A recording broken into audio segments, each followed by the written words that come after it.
No estás, pero tampoco te vas. La que está en riesgo es mi salud mental.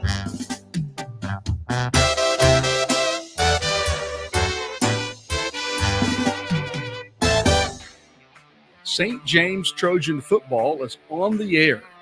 This year's broadcast is brought to you by Gunthorpe Financial, Montgomery Dentistry, Zaxby's, Breck Honey State Farm, Regions Bank, Alabama 811, J.C. Love Probate Judge, Merrill Lynch Webb Chastain, Adams Drugs, Brindle Sprinkler Company, Southern Specialty Physicians, Alabama One Credit Union, TW Orthodontics, Moore Company Realtors, Montgomery County Sheriff Derek Cunningham, Encore Rehab, Merrill Lynch Jake Ray, CB&S Bank, Just for Grins Orthodontics, Riverbank and Trust, Gulf States Distributors, Cadell Construction, Dentistry for Children, Katie Steenwinder, Houston Clinic, Cross Country Mortgage, Doug's 2 Salon, and Montgomery Paint and Body. Now, here's tonight's broadcast of the St. James Trojans. They keep all kinds of statistics in football, but I'm willing to bet you that nobody keeps up with this one. You know, in the last 2 games, the Trojans' defense has given up 4 touchdowns, but not a single extra point. I wonder if that's ever happened before. Good evening, everybody, and welcome. It's Friday night in Alabama, and this is St. James Trojan Football. We join you tonight from an unusual place. In fact, the very first time that St. James has ever played football in Talladega, the St. James Trojans, 2-0 in region play, will take on the Talladega Tigers in what promises to be a very important football game. But if you've been with us the last 2 Friday nights, you know the Trojans have won their first 2 games of the season, both of which were region contests, 7-6 against Bullock County. The Trojans, they blocked the Bullock County extra point to win that game. And last week, 21-18 in a big win against ranked Handley. 21-18, do the math. Handley scored 3 touchdowns, and St. James stopped all 3 extra points. So the difference between being 2-0 in region play and 0-2 in region play just might be as thin as 4 extra points. So tonight, if the Trojans score, or if Talladega does, don't cut the radio off. Don't run to the refrigerator. Stay with us. Those extra points mean, well, you got it, a little extra. I'm Sonny Brasfield.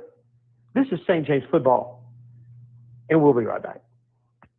Need a little good news in your life? Well, here's the deal. State Farm has new, lower car insurance rates in Alabama. So now you can get the great service and convenience of State Farm agent Breck Honey at an even better price. That's right. State Farm can help you save more cash and get the good neighbor service you deserve. It's the real deal for car insurance. State Farm agent Breck Honey is ready to help you save, Montgomery. Call my office today at 334-272-8423.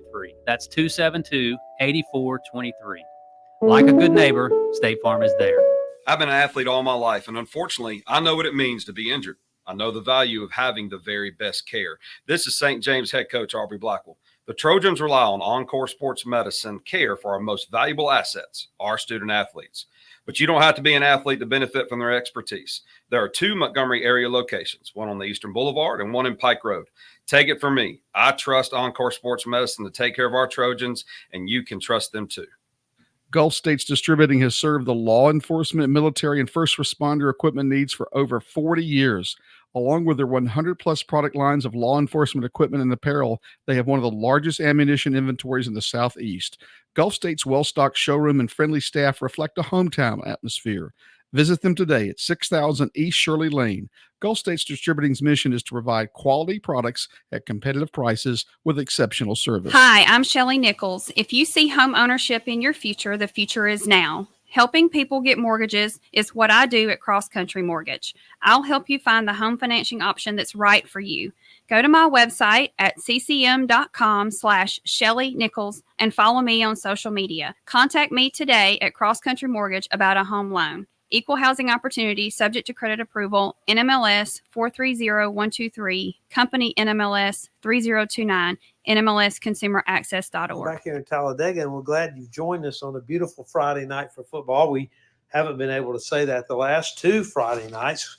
Trojans were at home, and we were thankful for that. We were in the press box at Carlisle Field. It was a rainy night, both for the Trojans' first victory of the year against Bullitt County, and then last Friday night in a big, big win against Hanley. The Trojans come into tonight's game at 2-2, Talladega 0-4, and we'll talk a little bit about the troubles that this football team has had over the last few years in a few minutes. But, we do need to take a minute or two and look back at what was, an outstanding win for this St. James football team last Friday night. Exciting for sure. If you were with us, you know that Brad and I got a little excited for a couple of old guys in what was, again, a hard-fought football game, and the St. James Trojans just refused to lose the ball game. Let's just kind of say it that way. Hanley outgained St. James. There's no question about that. Hanley out-athleted St. James, but in the end, the Trojans found a way to win 21-18. There's so many things about that game to discuss, and we do want to look at tonight's contest. But, you win 21-18, you score 3 touchdowns, your opponent scores 3 touchdowns. They don't make a single extra point. The first one, a bad snap, and was no good for Hanley. On the second touchdown, they attempted to go for 2 and got a bad snap there as well. And then when they scored with about 2 minutes to go in the game to make it 21-18, the effort was to kick the extra point there and make it 21-19, hope to recover an onside kick and win it with a field goal. But St. James straight out blocked that extra point, and then the Trojans were able to push the onside kickoff out of bounds and then run out the clock. And it's been a long time since the folks at Carlisle Field were as excited as they were last Friday night. The Trojans extending their school record region win streak to 25 straight games. The last loss was way back in 2021. The Trojans lost in overtime to Alabama Christian. Check that. It was in 2020. The Trojans lost to Alabama Christian in overtime, and since then, 25 straight region games, the third longest active streak among Alabama high school football teams. The Trojans made some decisions. Head coach Aubrey Blackwell and his staff made some decisions 2 weeks ago to kind of change the way the Trojans were playing. If you've been with us, you know that the season began with 2 tough losses to Montgomery Catholic and to Montgomery Academy. And in those 2 games, the Trojans were much more pass heavy than I think anybody on this coaching staff had intended for St. James to be. Trojans throwing 51 passes against 38 runs in those first 2 games. They had such a difficult time protecting the passer that the sack yardage, which goes against rushing in high school statistics, meant that after 2 games, the Trojans had 15 negative yards rushing. So net rushing in 2 games, Trojans lost both of those games with 15 negative yards, 51 passes. So 43% of the plays in those 2 losses were runs. If you flip and look at the last 2 weeks, St. James made some adjustments and have gone back to more traditional single wing football. The Trojans have run 72 running plays and only 16 passes in the 2 wins. So 82% of the offensive plays have been runs versus 43% in the 2 losses. In the 2 losses, St. James penalized 19 times for 186 yards. The last 2 weeks, 11 penalties, still too many, but for only 60 yards, which means it's mostly delay of game, illegal motion, offsides, those kind of 5-yard variety. The Trojans turned the ball over 6 times in the first 2 games, 4 times in the 2 wins, but only once last week against Hanley. And there's no question another turnover would have would have done the Trojans in.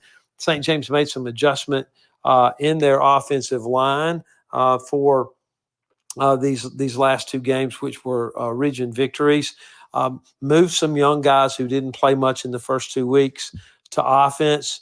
Jack Carderi, Caleb Green, Will Steenwinder, and Warren Skelly all moved and have started the last 2 weeks on the offensive side of the ball. And then that's allowed head coach Aubrey Brackwell to use C.J. Edwards along with Jake Green, Max Ward, and, of course, Charlie Cutler, primarily on defense, playing offense a little bit along, but primarily on defense. And the Trojans' defense the last 2 weeks has just been remarkably better. In the first 2 weeks against Montgomery Catholic and Montgomery Academy, St. James surrendered 670 yards, average giving up 333 yards a game. And you're not going to win very many games doing that. In fact, the defense had such difficulty getting the ball back that St. James ran only about 20 minutes of play time in both of those first two games. Flip the card over and look at the last 2 weeks. St. James has given up a total of 373 yards in 8 quarters the last 2 weeks. In the previous 2 games, they were averaging giving up 333 yards in 4 quarters. That's an improvement of about 150 yards per game, and that has been the real difference. And part of that is because the Trojans have been able to run the football, run the clock, possess the ball longer, an improvement in time of possession of about 5 minutes per game. And that certainly has been a big part of what has happened for the Trojans in the last 2 weeks. And then you throw in what has been a remarkable performance by the special teams. Punting has been very good, averaging 38 yards on 17 punts. Now, let me say 17 punts in 4 games is way too many. But in high school football, averaging almost 40 yards a kick on 17 punts is outstanding. In addition to that, of course, the Trojans blocked an extra point against Bullitt County 2 weeks ago to preserve that 7-6 win, and then blocked an extra point last week against Hanley. The Trojans blocked a punt, scooped it up, and ran it in for a touchdown against Montgomery Academy. And then against Montgomery Catholic, on a bad punt snap, were able to get that ball into the end zone and cover it for a touchdown as well. So St. James has scored 2 touchdowns on special teams, along with an intercepted pass that was returned for a touchdown last week. The Trojans have scored only 7 touchdowns, 4 on offense and 3 on what they call non-offensive touchdowns, 2 on the punt, on punts as we discussed, and then that interception return last week for the Trojans by Grant Phillips. And then last week, the last kind of detail to look back at last week's game, offensively, it was really 4 big plays. St. James had total offense of 152 yards last week, and that's not a world beater, but the Trojans did make the plays when they were needed against Hanley, a 45-yard touchdown pass from Chase Perry to Tabor Alford on the first possession, got the Trojans up 7-0. Perry also had a 41-yard touchdown run for the final points of the game for St. James.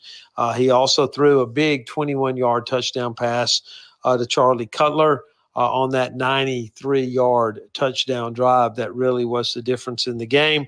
And then there was also a 17-yard catch by C.J. Edwards. You might scratch your head and say, doesn't C.J. Edwards play in the line? Doesn't he play offensive guard? How did he catch a pass? Well, there was a tipped screen near the end of the first half, and Edwards caught it and ran for 17 yards. Trojans didn't get any points out of that possession, but that was a big third down play and allowed St. James to run out the clock at the end of the first half and go into halftime with the lead. But those 4 big plays, the 45-yard touchdown pass, 41-yard touchdown run, a 21-yard catch by Cutler, and a 17-yard catch by Edwards, That's 124 total yards in 4 plays, meaning in the remaining 43 plays of the game, St. James had only 28 yards. So there is good news. The record is 2-2. The region record is 2-0, but the Trojans still have a long way to go on the offensive side of things. The pass game is still not clicking. The Trojans at about 32% completions. And if this football team wants to hang on to this early season first place slot in region play, the pass game has got to improve, and St. James has got to find a consistent answer at running the football. The last 2 weeks, Grant Phillips has had 20 carries and 80 yards. That's a 4 yards per carry average, and that's very, very good. But there's got to be improvement if St. James is to continue the momentum. This is the first time that St. James and Talladega High School have ever played. Talladega is on a 25-game losing streak. Haven't won since October of 2021 when they defeated Elmore County. In the last 35 games, they're 4-31. The new coach, however, this year, Damian Dorsey, who came from North Alabama, where he was an offensive assistant. He also is familiar in Talladega, as a few years back he was the head coach of Talladega Central for 2 seasons. But looking back at the media coverage when he was hired, he talked a great deal about changing the culture of the football program here at Talladega High School before being able to change the outcomes.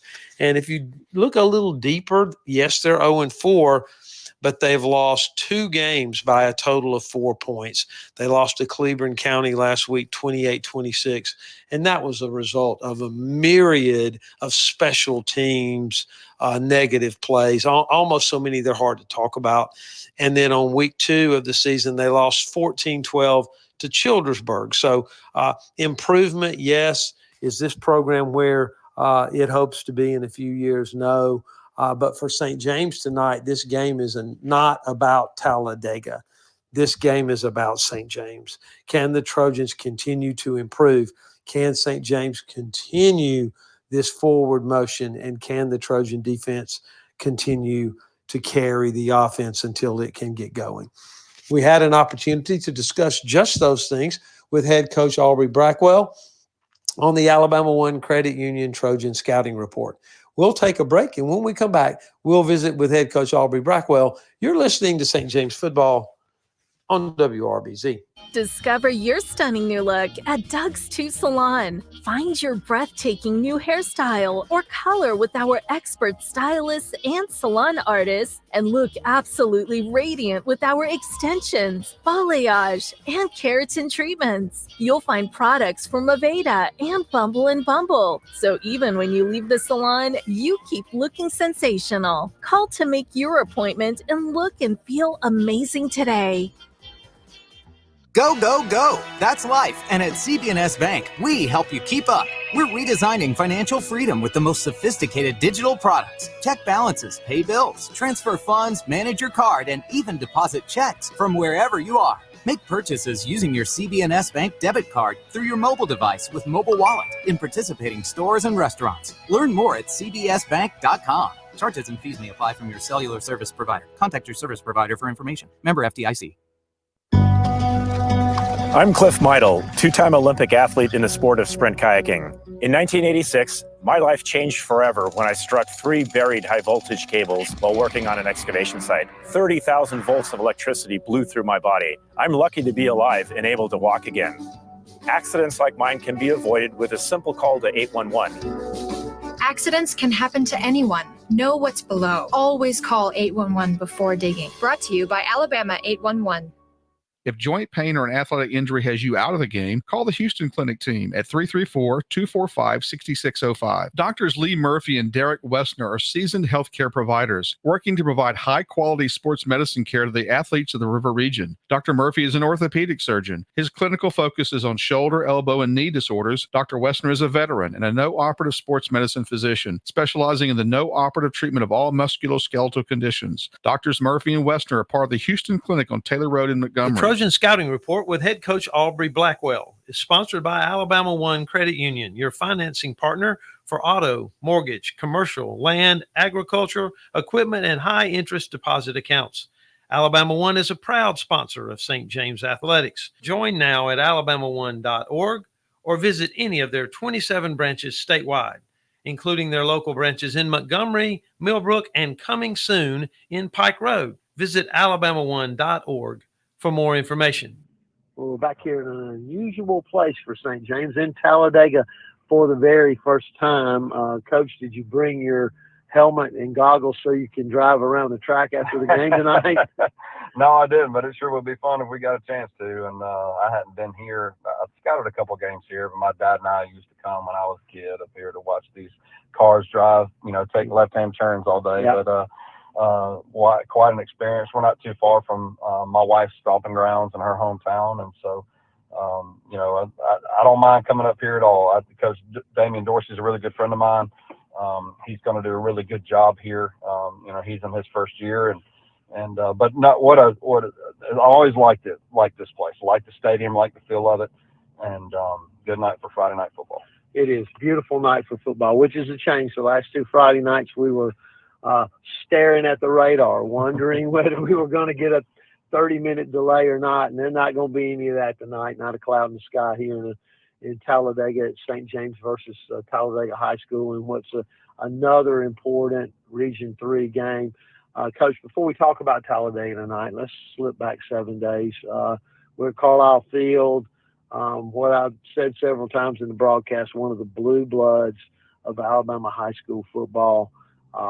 Hanley comes to town, and your guys just played there. What's all. Yeah, they did. I mean, we had a couple of guys out there playing with a bad ankle and a bad hamstring and a bad knee, and there was no quit in them. We were going to fight that game out till the very end, and our guys just were so physical. I told our dads at Dad's breakfast this morning that if you would have asked me last week, would we be able to be more physical than Hanley, I would have told you no. I really would have.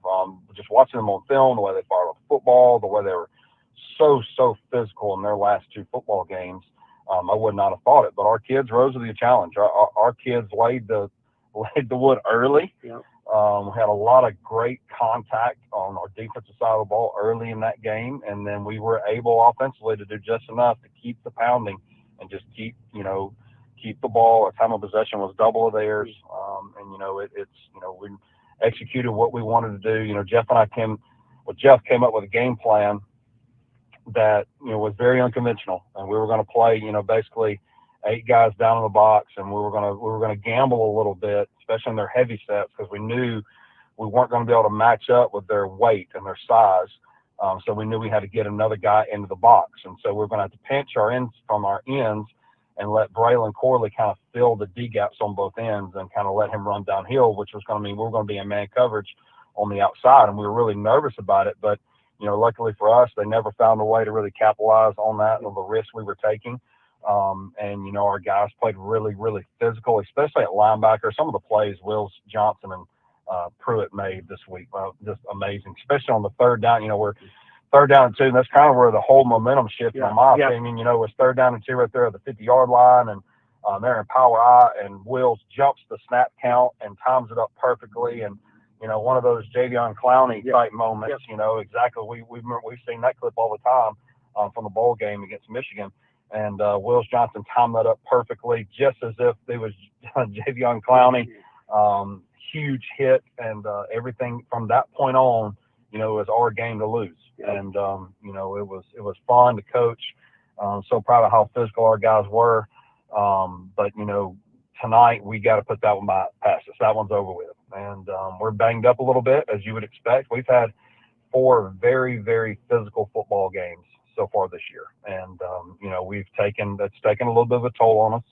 So we got a couple of guys tonight that are dressing out but may not play, and so it's one that every Trojan tonight has to contribute.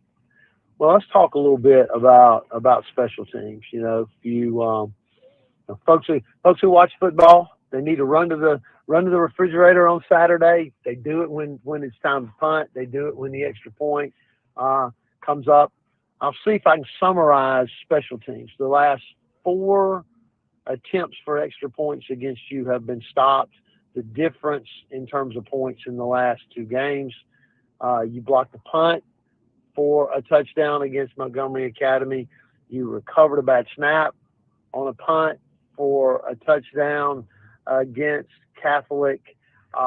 Your special teams have really, really been important to you, and add to that your punter, who is number 1 in the state of Alabama right now. Actually, really is number 1 in the state of Alabama right now. And Dylan Hines is really booming the football. He had 2 huge punts where he pinned them inside the 20, and he completely flipped the field.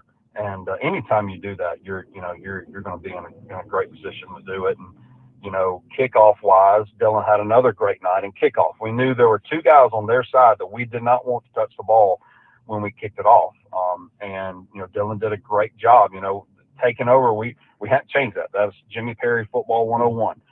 When you kick off, you call where you want to kick it from the sideline. You don't just line up and kick it. You kick it to the right person, the person that you want to tote the ball. And Dylan did it great. We kicked it exactly where we wanted to every time. And I think he kicked it 1 time out of bounds, which I was completely okay with. But Jackson Hammock's doing a great job with our special teams. Luckily for me, Jimmy Perry made special teams really important. Neil Posey made special teams really important. And so we're able to take over a mindset in special teams that, that it matters. And every snap you can win a ball game is in special teams. Absolutely. Well, when we come back, Coach, we're going to talk a little bit about tonight's opponent, Talladega. You're listening to St. James Football, and this is the Trojan Scouting Report brought to you by Alabama One Credit Union. We'll be right back. Adams Drugs is proud to be a sponsor and partner with the St. James Football Program. We have served families of the River region for over 62 years. At Adams Drugs, we take pride in our excellent customer service and our commitment to the community. We offer wellness screenings, compounding, immunizations, a specialty pharmacy, and delivery service, just to name a few. Let Adams be your pharmacy choice. Visit us at adamsdrugs.net for the location nearest you.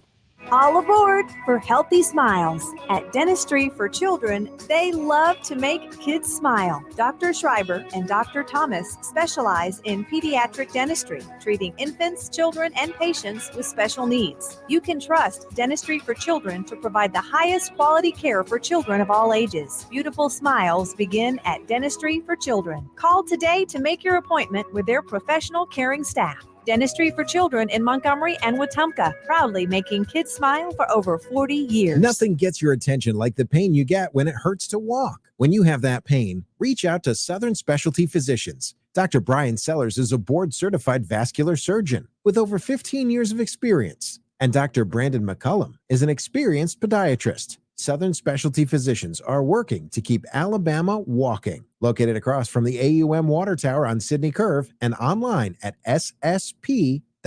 A fire can spread through your home or business in less than 2 minutes. That's why it's important to think ahead and have the proper fire protection installed before it's needed. Brendel Sprinkler Company can inspect your current system and help make sure that you have the proper equipment when it's needed. Brendel works in new construction, existing homes, and renovations. They not only want to help extinguish fires, they want to save lives. Since 1960, with over 5,000 successful installations. Find them online at brendelsprinkler.com. We're back at Talladega on the Alabama One Credit Union Trojan Scouting Report with head coach Aubrey Blackwell. I'm Sonny Brassfield, and Coach, we get ready for what's hard to believe is Game 5. The season's half over, and all the prep, all the work, all summer. It's really kind of hard to believe we're at the midway point. Well, I don't know.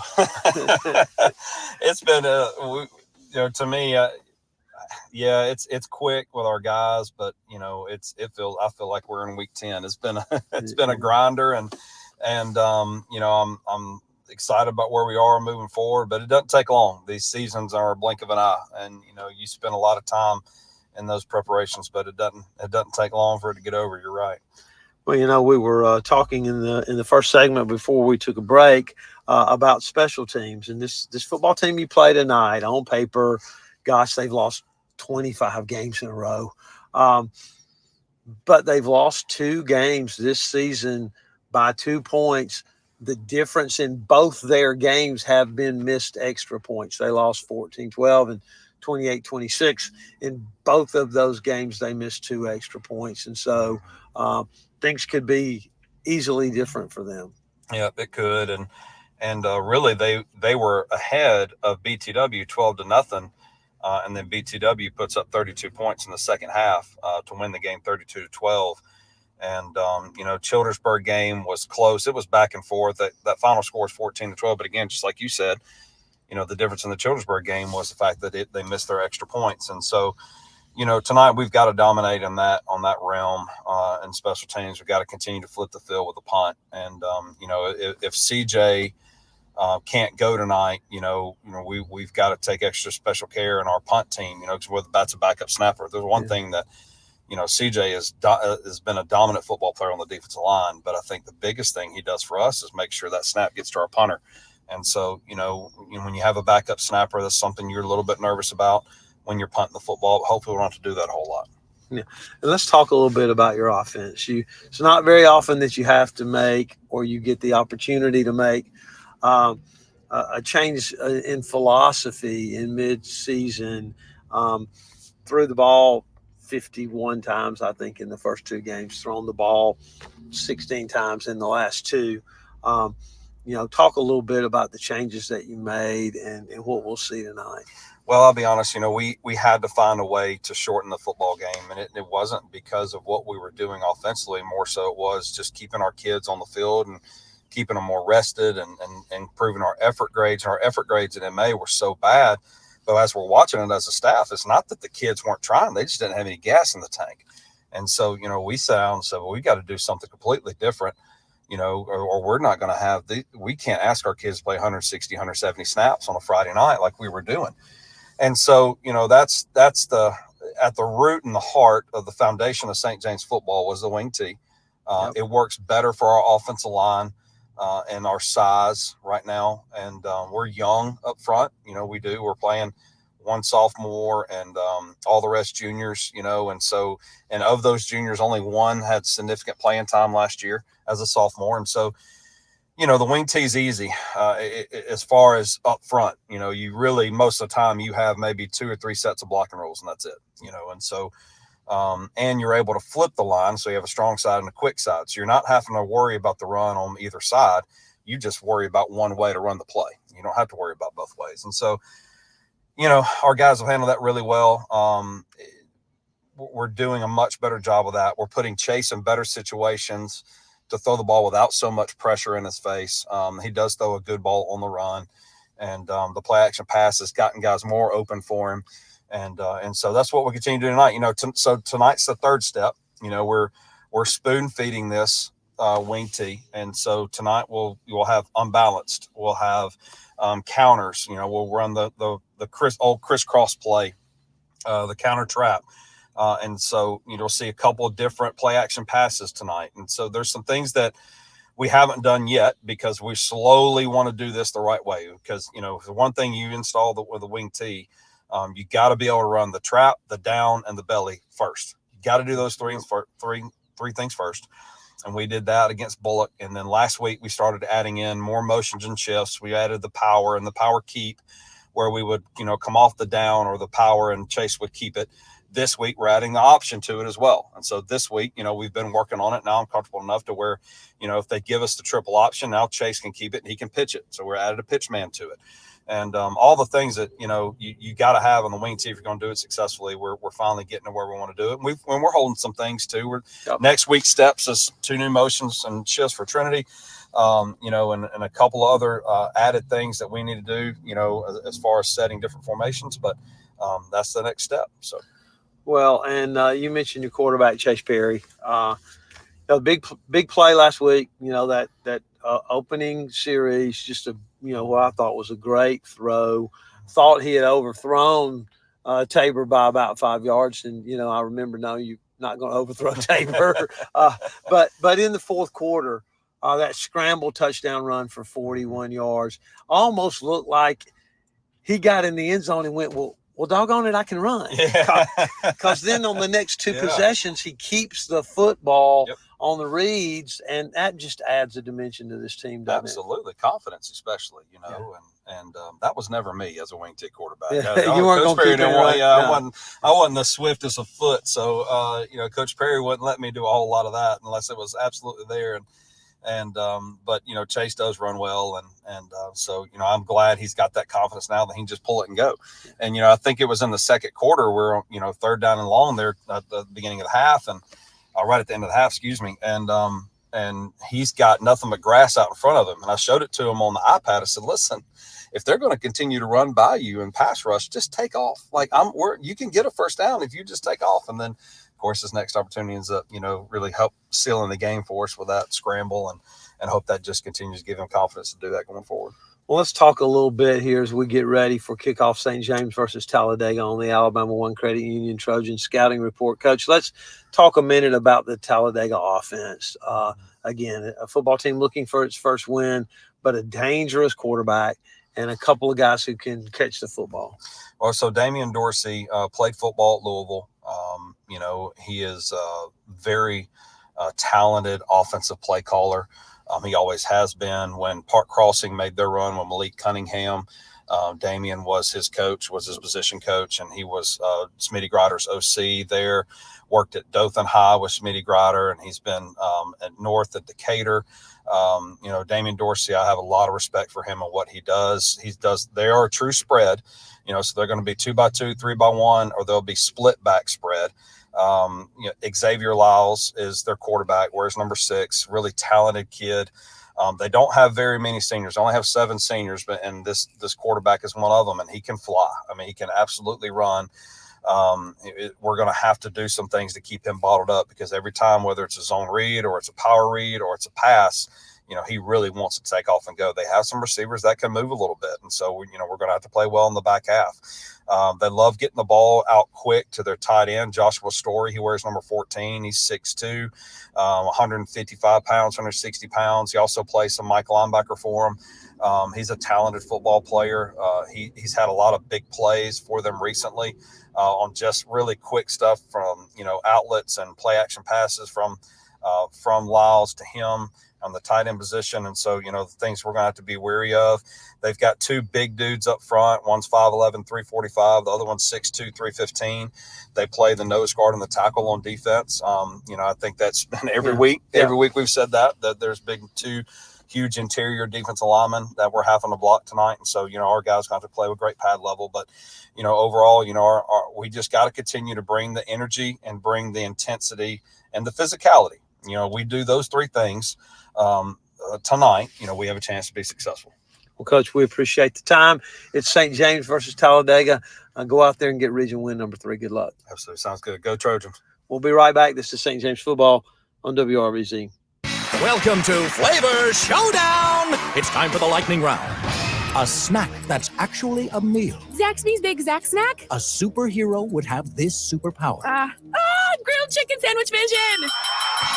Now your favorite Zaxby's meals are only $5.99. The Big Zax Snack, boneless wings, chicken sandwich, chicken finger sandwich, or the grilled chicken sandwich meal, each served with crinkle fries and a 22-ounce drink. Zaxby's, friends, family, flavor. Limited time only. Participating locations only. Need a little good news in your life? Well, here's the deal. State Farm has new, lower car insurance rates in Alabama. So now you can get the great service and convenience of State Farm agent Breck Honey at an even better price. That's right. State Farm can help you save more cash and get the good neighbor service you deserve. It's the real deal for car insurance. State Farm agent Breck Honey is ready to help you save, Montgomery. Call my office today at 334-272-8423. That's 272-8423. Like a good neighbor, State Farm is there. If you want to see your money grow without a whole lot of fuss, well, you're sure to find some peace of mind at Riverbank and Trust. This is Polly Hardigree, Montgomery County President at Riverbank and Trust. As your hometown community bank, we are proud to support local high school sports programs, especially St. James Friday Night Lights. Go Trojans! Best wishes on a great season. Equal Housing Lender, member FDIC. Do you ever see someone with a smile on their face and wonder, what have they been doing? It could be because they just left the offices of Montgomery Dentistry on Woodmere Boulevard. Doctors Anderson, Robertson, and Butner have over 55 years combined dental experience and are proud to be an active part of the St. James community. Montgomery Dentistry accepts most major dental insurance plans, as well as offering an in-house discounted membership plan for patients without insurance.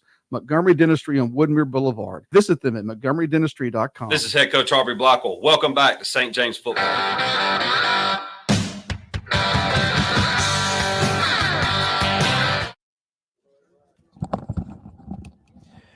Well, we're here at Talladega, St. James versus the Talladega Tigers on a big Region 3 game tonight. Both teams come in. This is their third region game. The Trojans 2-0 in region play. Talladega 0-2. And J.R. Brown joins us up here tonight, and I was not paying attention to the toss of the coin, J.R. Talladega, excuse me, there we go. Talladega did win the toss, and they elected to defer, so St. James will get the ball first, and they will be traveling from left to right, north to south. All right, so St. James tonight in their blue pants trimmed in white and gold, white jerseys with blue numbers, that white helmet with the traditional St. James Trojan head on the side, and the Talladega Tigers will be in white pants, red jerseys, white numbers, and a navy blue helmet.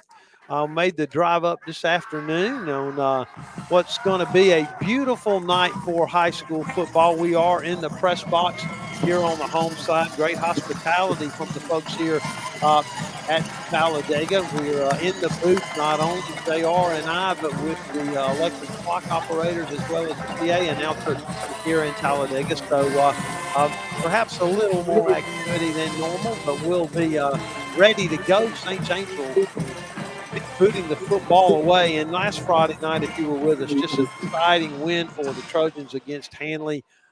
St. James able to hang on in the last couple of minutes, able to allow an onside kickoff to bounce out of bounds, and then the Trojans ran out the clock after leading 21-12 late into the fourth quarter. Hanley scoring with a couple of minutes to go on a fourth down pass. And the Trojans defense last week really rising to the occasion against the Hanley football team that overloaded the line of scrimmage many times with two blocking back in the backfield of St. James. Especially those two linebackers played very well last week. And we'll see the complete opposite of that tonight from Talladega. This football team will throw the football and run out of the spread. We don't expect to see anything in terms of formation like we did last Friday night at Carlisle Field. We're about ready to get going here. We're glad you're with us here on WRBZ. It's St. James and Talladega High School in Region 3 Class 4A play, and there's almost a football in the air here in Talladega. Very close. There's a football in the air, and this one's going to bounce at about the 25, taken on a hop by the Trojans. Little running room outside across the 30 to the 33, and it'll be first down St. James there. Junior Chris Perry will be the quarterback. We expect to see Grant Phillips in the running back position for the Trojans. Again, a little adjustment as we talked about in the pregame tonight with head coach Aubrey Blackwell. We expect to see some additional changes in the St. James offensive line. We'll get those starters for you in just a second. Perry with his hands under center now. The Trojans will shift in that single wing, overloaded here to the wide side of the field, hands under center. Perry will hand it off inside on a little counter. Nice running by Grant Phillips, across the 35 to about the 37. This drive started at the Trojan 34. And you notice, the last 2 weeks, St. James went down the field almost instantly. 6-play drive, touchdown the last 2 weeks. That's right, scored on the first possession, JR. Correct. Thank you. Are you trying to make some prediction tonight? We'll see. We'll see. All right, two big guys up front for Talladega on the defensive line. Jaden Pena at 5'10", 295. Back to pass is Perry. Wide open down the middle. It's caught. What a beautiful catch out there by Braylon Corley. Just a little in pattern and a big gainer down to the 37. And that's first down one of the night for the Trojans. The ball at the 37 of Catholic. Plenty of time to throw there by Perry. Again, some adjustments for the Trojans, really. Both the starting center, J.B. Braswell, and the backup center for St. James, C.J. Edwards, unable to go tonight. So it's Warren Skelly in there at center for St. James. All right, The man in Meg. motion back across the formation. Nice running room again inside the 35 to the 34. Carrying the football for the Trojans is Mason Craig. We'll see exactly what they give him. They'll give him to the 34. It'll be 2nd and 6 for the Trojans. Up front, in addition to Skelly, Will Steenwinder is at one guard. Here, the tackle on this side is Caleb Green across the way for the Trojans. We'll get that for you in just a second. Ball at the 35, 2nd down and 6. Running straight ahead. I think that is Wills Johnson inside the 30. It's going to bring up 3rd down for the Trojans. Charlie Cutler isn't at tight end wearing his 87, but we did see him bring the 62 jersey and shoulder pads out there in case he is pressed into action at tackle. Guard on the other side's Will Wright, and then the tackle, I think, is Jack Corrideri, and I think that's the St. James offensive line. Skelly's out there over the football. It's 3rd and 3. Big play here for the Trojans. The ball sits at the 30. Hands under center. Perry trying to draw the Tigers off sides, and they've got 9 guys in the box. See if the Trojans can play clock down to 2. I'm going to have to spend a timeout here. St. James was in their short yardage formation.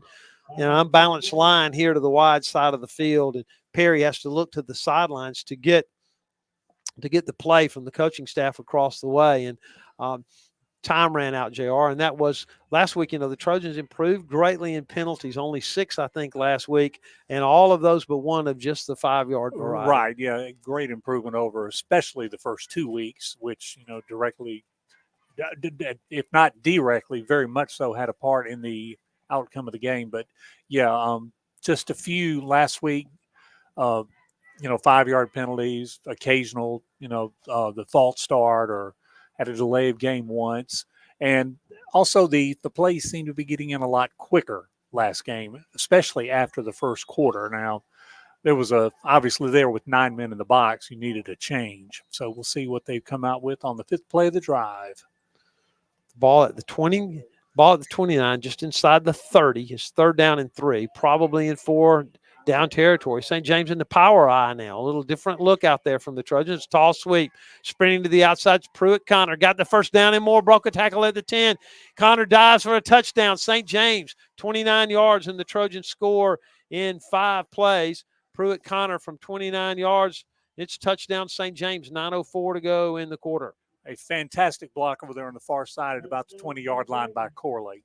Set that up, and after that, there was only one possible defender, the deep safety, and he didn't take the best of angles. And like I said, Connor just zoomed along the far sidelines and got inside the pylon for the touchdown. Well, again, you put 9 guys in the box, you're asking for it. You're able to seal the edge out there, and Connor made one guy miss about 5 yards past the line of scrimmage, and nobody else there. The extra point is up and good by Dylan Hines. St. James. We got a flag down. There's a flag down.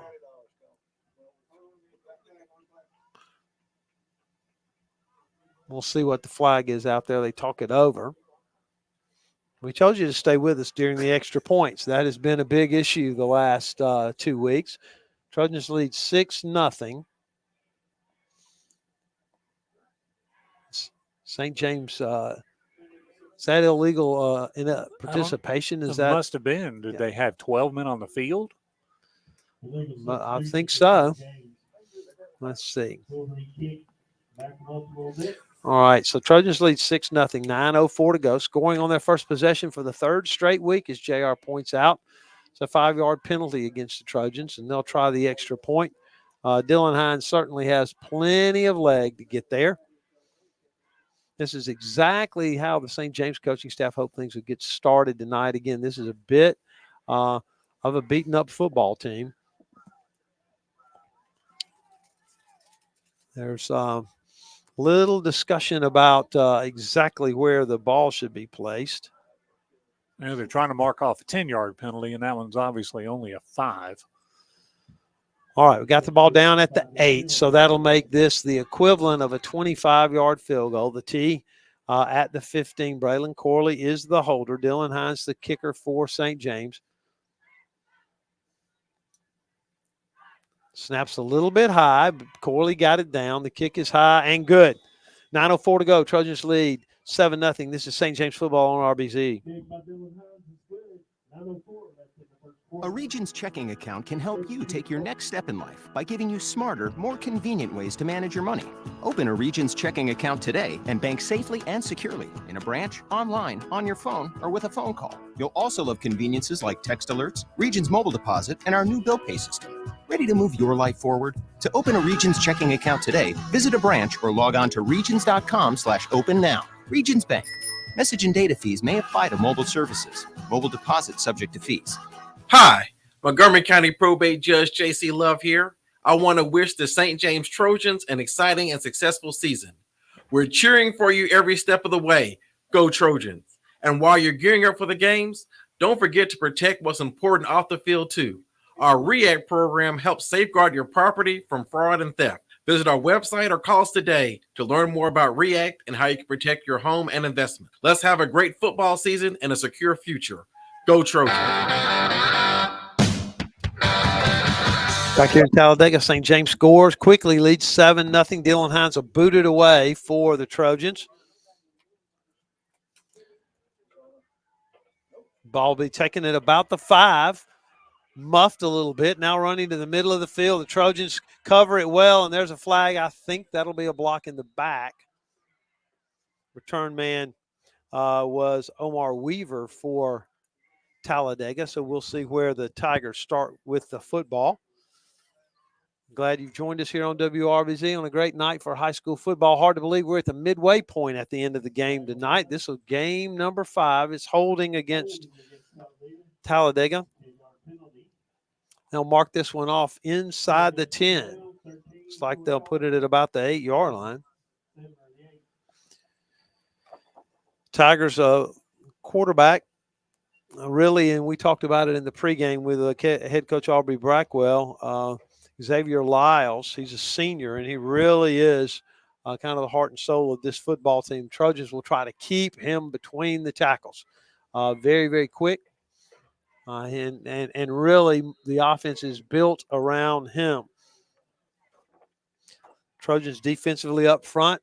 And we'll start with Max Ward, Dylan Hines, and Will Wright. Good to see Wright back out there. Missed last Friday night with a little bit of swelling in his knee. They'll run a little jet sweep across the 10, near the 15. In fact, maybe across the 15. A little slow to get up, Pruitt Connor. If you were with us 2 weeks ago, he had a little ankle turn, and looks like perhaps the running back may have fallen on that ankle, and that's a pickup of 9. The running back story for Talladega. Quarterback is in the shotgun, running back to his right, running off right tackle. Hit right near the hole by Wills Johnson, but he's going to drag him forward. That's Moten, and a pickup of a first down for Talladega. First 2 plays, nothing fancy, just a little jet sweep, which is much like running the sweep, pull guard, get extra blockers out there in front of him, and they're on second down just running off left guard. They'll mark the ball, the nose of it touching the 20. If you're just with us, 7:58 to go. Trojans scored on their first possession, lead 7-0. Quarterback Lyles takes that direct snap, and a little blitz out there by the Trojans. That's Miles Zakowski. Will drop him for a loss back near the 16. We talked about that at breakfast this morning. Coach Blackwell, on the short side of the field, I think you're going to see a lot of blitzing tonight. And Zakowski got in the backfield about the time that Moten was trying to hand it off. to his, Lyles was trying to hand off to Moten. Lyles back to pass now, chased out of the pocket, he throws that one, and it is overthrown and incomplete. And Wills Johnson lowered the boom on him when he let go of that football.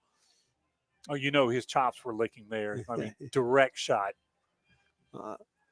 It'll be third down, third and about 13 now. The ball back inside the 20. The line to make just a smidge short of the 30 for Talladega. A big possession down here. 7:11 to go. Trojans trying to get the football back. Again, we're glad you're with us here on WRBZ. We'll try to keep our eye on some scores of other games as the night proceeds. 3 wide receivers across to the wide side of the field. Quarterback Lyles back to pass. Good time for a quarterback draw. He's going to be chased out of the pocket. Tackles missed by Wills Johnson, but he steps out of bounds at the 26, maybe the 27. Going to be short of a first down. It's going to be about 4th and 4. Lyles was back to pass. Was not a quarterback draw. Looked downfield. Didn't have much time. He broke the pocket and able to pick up a good yardage, about 9 yards there.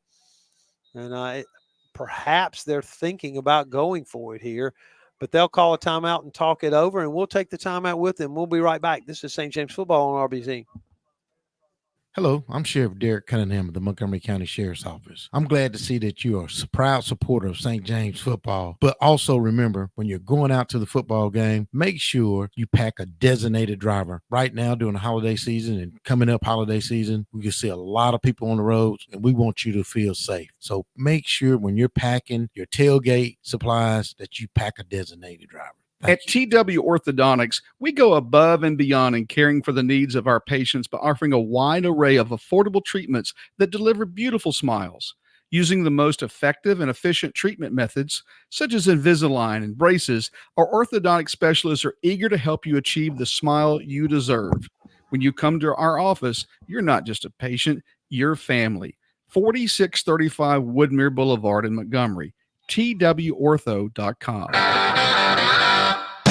All right, it looks like perhaps Talladega's going to go for it on 4th and a yard inside their own 30, straight ahead. The quarterback's going to keep it and bounce this one in front of the receiver. I see no flags, and that's going to be an incomplete pass on 4th down, and the Trojans are going to take over. I think that is the definition of being a riverboat gambler. Inside your own 30, and St. James is going to have the football at the Tiger 28. Well, do you suppose it's a case of, what do you got to lose? How many opportunities you're going to have at 4th and 1, regardless of where you are on the field?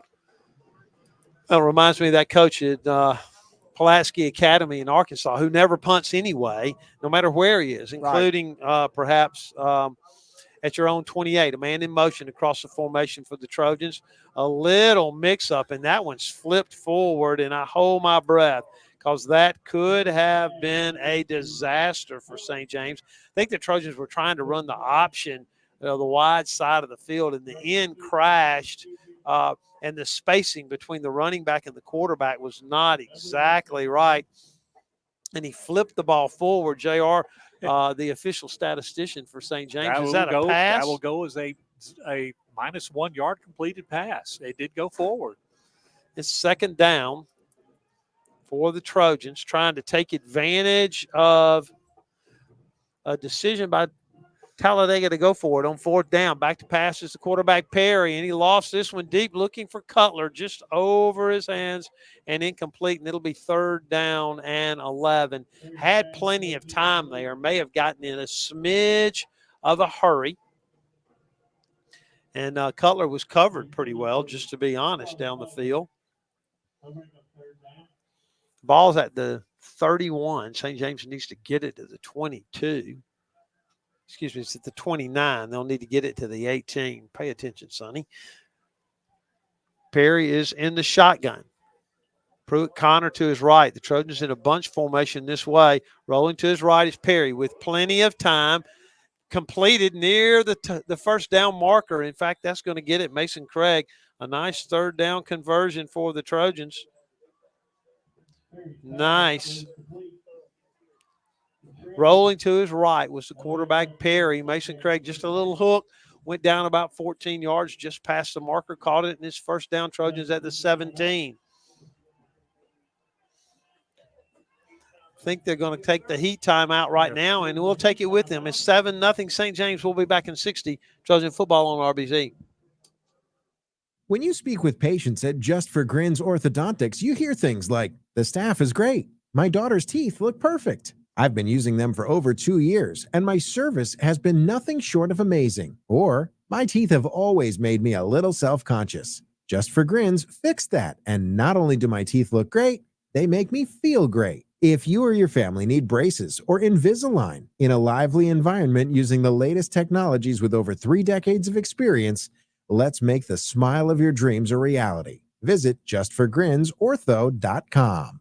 Confidence, experience, credibility. When your family is at stake, you need an attorney who's built a reputation on these 3 words. Katie Steenwinder. Whether it's divorce, custody, adoptions, or child support, Katie Steenwinder. Serving clients from Prattville and Wetumpka to Montgomery and Elba, Katie Steenwinder has developed her reputation with credibility, experience, and confidence. Call the law office of Katie Steenwinder in Montgomery, 262-2844. When your family is at stake, Katie Steenwinder. No representation is made that the quality of the legal services to be performed is greater than the quality of legal services performed by other lawyers. 17. Picking his way along. Picked up about 4. Inside the 15 to the 14. There's 2 big guys up front for Talladega. That's Calvin Towle, listed at 5'11", 345, and Tyler Floyd at 6'2", 315. I think the entire St. James offensive line does not weigh 600 pounds. And those 2 guys over 600 together, and I'm really not exaggerating. The ball at the 14. Perry in the shotgun. Run a little end around, and we don't fool a soul. St. James doesn't fool anybody, and that's a big loss back to the 20. Braylon Corley caught it on a little sweep, and he slipped trying to cut, but I don't think it would have made much difference. The backside in, we did not lay a glove on him, and he dropped Corley. No, and he maintained, like I said, his side of the field wasn't duped by the fake, and he was right there, and Corley had no chance, slipped to the turf. All right, big we had conversion play right here for the Trojans. You don't see this. 4 wide receivers to the same side. Here comes the blitz. Perry's going to roll to his right and be chased and dropped from behind all the way back at the 24.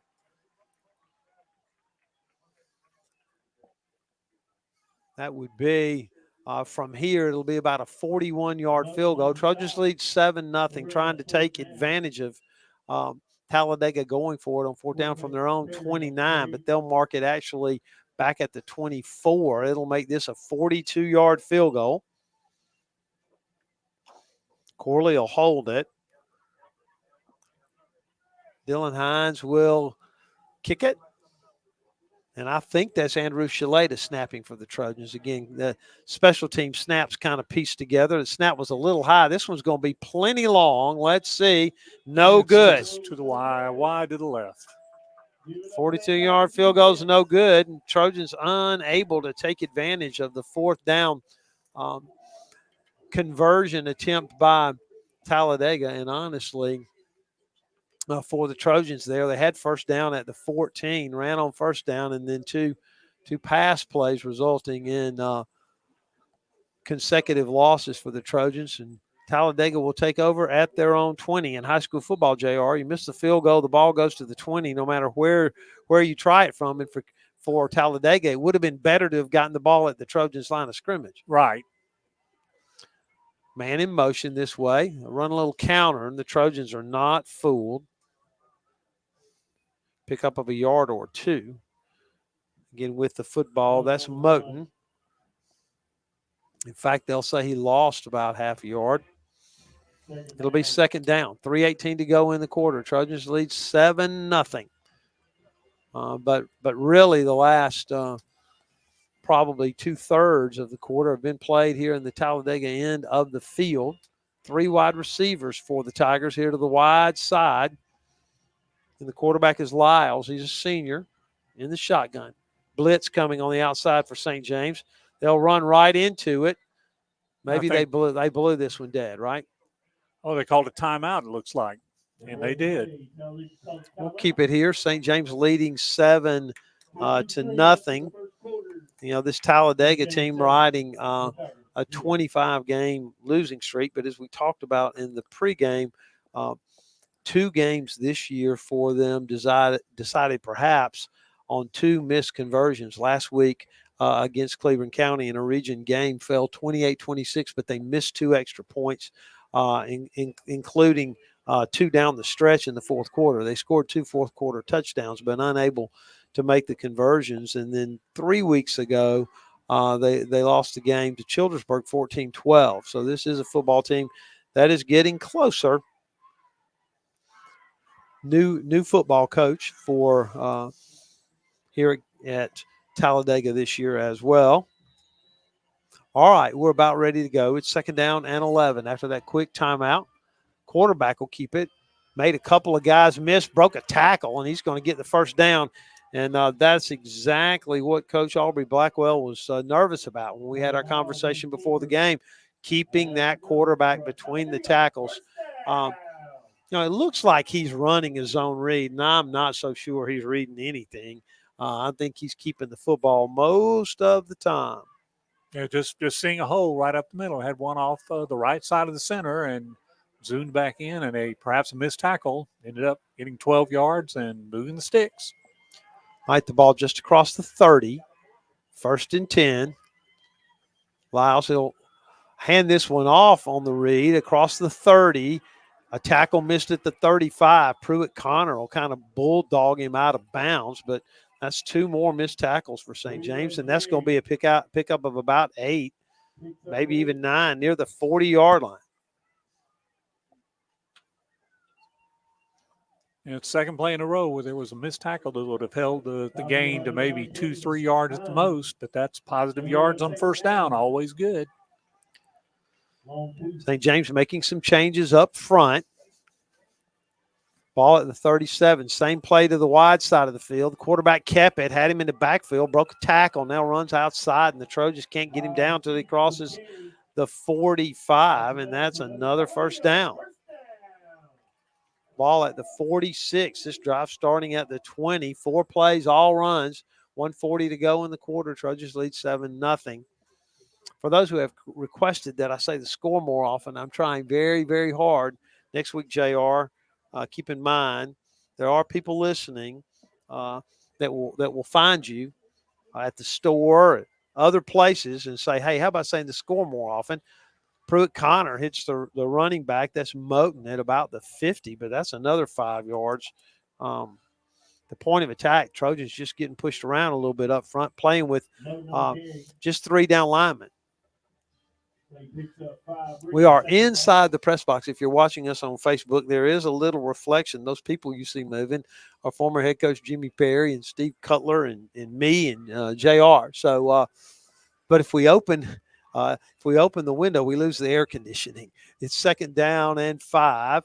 Lyles will throw this one across the way. They tried to get a bubble screen out here, and there were as many St. James players as there were Talladega, and they were lucky that one was not intercepted. And so it's 3rd and 5. We have to assume if you go for it on your own 28, that you'll go for it out here near midfield. The ball on the St. James side of the 50. It's 3rd and 5, but likely already in 4-down territory. Running back is Moten. He's to the right now. Moves from the left to the right of the quarterback, Lyles. St. James bringing a blitz. No, they faked it and back out of there. Throw a little slip screen. The Trojans will be there to make a stop. It's a nice play by Luke Catchings. It is completed, but it's going to be 4th and about 2. The ball, in fact, they're only going to give him about 1 yard on the completion. That's a nice spot from the St. James perspective. Very nice. They move the ball back to the 48, and they've got to get it inside the 45 here on another 4th down. I'm not sure they'll get the snap off here before the end of the quarter. We'll keep our eye on it. Trojans lead 7-0, but Talladega In fact, the coach down below is telling the guys to let the quarter expire, and it is going to. At the end of one, it's St. James 7 and Talladega nothing. We'll be back. This is St. James football on WRBZ. If you're looking for commercial real estate, Moore Company Realty is your go-to choice. The experienced team has a deep understanding of local markets and can help you find the perfect commercial property for sale or lease. They also offer comprehensive commercial property management services to ensure your investment is well taken care of. Their expertise and dedication to client satisfaction has allowed them to thrive for over 130 years. Find out more at moorecompanyrealty.com. Has an accident cramped your style? At Montgomery Paint and Body, we turn uh-oh into wow. Whether it's a tiny fender bender or total body repair, we'll have your ride looking stunning, maybe even better than before. When life throws a collision your way, count on us to smooth out the stress. We don't just fix cars. We treat every customer like family, because that's what the Turners are all about. From little fender benders to total body repair, visit Montgomery Paint and Body, East Shirley Lane on the East Boulevard, or call 27-REC. At Montgomery Paint and Body, your vehicle will be as good as new, maybe better. Back here at Talladega, it's going to be 4th down and 4. And Steve, you want to give them some scores real quick? 14-0 Cleburne County over BTW Tuskegee, and then Hanley's up 7-0 over Mumford. Those are region games, very important for playoff seeding as we move forward. All right, we're about ready to go here. It's 4th down and 4. Looks like Talladega will go for it. Trojans showing blitz. And here comes Wills Johnson, and that pass is in and out of the receiver's hands and incomplete. The Trojans are going to take over again. 2 possessions for Talladega and 2 failed 4th down conversions. Trojans will get it for their 3rd possession of the night. 11:55 to go before halftime. Trojans lead 7-0. Just a out-and-out drop right there. He was open. Yep. Would have probably been tackled as soon as he got the ball. Would have been enough for the first down, though, but just tried to catch it with his body. Bounced off a rib. All right, Chase Perry, the quarterback for the Trojans. St. James continues to shuffle running backs. Pruitt Connor behind him. Perry with his hands under center. St. James a wing each way. Wide receivers each way. A little problem with the exchange, and Connor got back to the line of scrimmage, and that's it.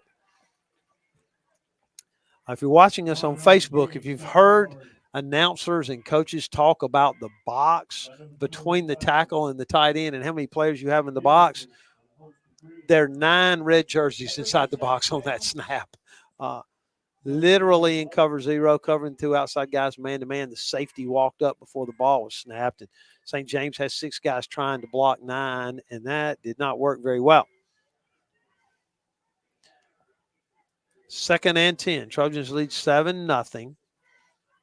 St. James in a little tight bunch here, and they're not going to get this one snapped off before the Trojans get a 5-yard penalty. Didn't get a timeout called either, so it's going to be 2nd and 15.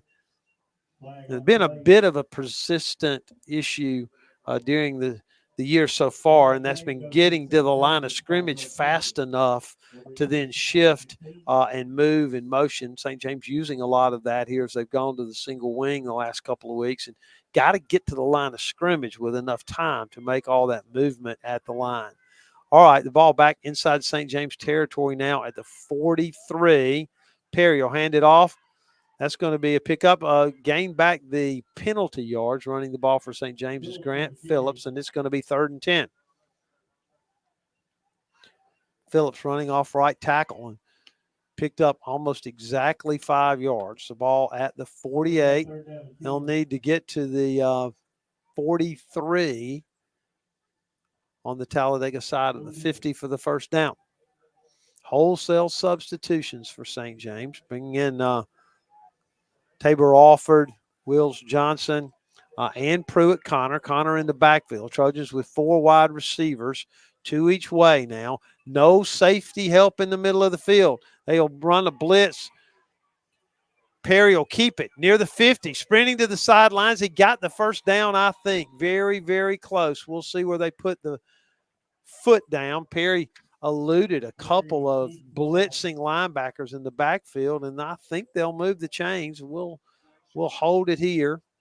It's going to be 4th and less than a yard. I think you'll see St. James into their short yardage formation. And again, if you've been with us a long time, you know that St. James will get in this formation and have an unbalanced line, more blockers on one side of the center than the other. And then the coaching staff up in the box will see how the Tigers are lined up, and then they'll call the play quickly. Running ahead near the first down is Connor. We'll see what they give him. I'm not sure. Did he drop the football? They're calling him down, and if they mark it where the side judge is standing, that's going to be a first down. Looked like a very good spot. 4th and 1, and I think they're going to measure this one. St. James came to the line. Normally in that formation, they look to get a signal from the press box, but really weren't in formation long enough to get that signal, snapped it quickly, and a little trouble on the exchange. Chase Perry has already signaled for the first down. Unfortunately for the Trojans, his opinion is about as important as mine on this call. I talked about this issue today with someone talking about high school football. Perry ran out of bounds. Instead of leaving the ball at the boundary, they've moved it in, and it looks like he's going to be way short, almost an entire yard. And it's going to be Talladega football at their own 44. And that's 3 4th down attempts. All 3 have been stopped here in the first half. 9:40 to go. Trojans leading 7-0. And this is beginning to be a bit familiar. Trojans have scored on their first possession tonight. Is the 3rd week in a row. And the 3rd week in a row, the offense has begun to sputter thereafter. Quarterback is Lyles for Talladega. 4 wide receivers in the game, no tight end. We'll get the St. James defensive line for you in a second. That's Hines, Wheelwright, and Max Ward up there. Trojans playing. And somebody lined up all sides for St. James. Stepped in the neutral zone. That's 2 penalties, JR. That's actually 3 5-yard penalties. Yeah, 3. Yeah, we got a false start, a delay of game, and a defensive offsides. Well, then it's 4. Carl, do we not count the penalty on the extra point? Technically, yes, we should. That's right. It is 4. All right, it's going to be 1st and 5 after St. James stepped in the neutral zone. Quarterback running the read. St. James missed a tackle, overran it, going to pick up a first down. Had that one defended very well and just overran the running back. St. James defenders talking about it down there.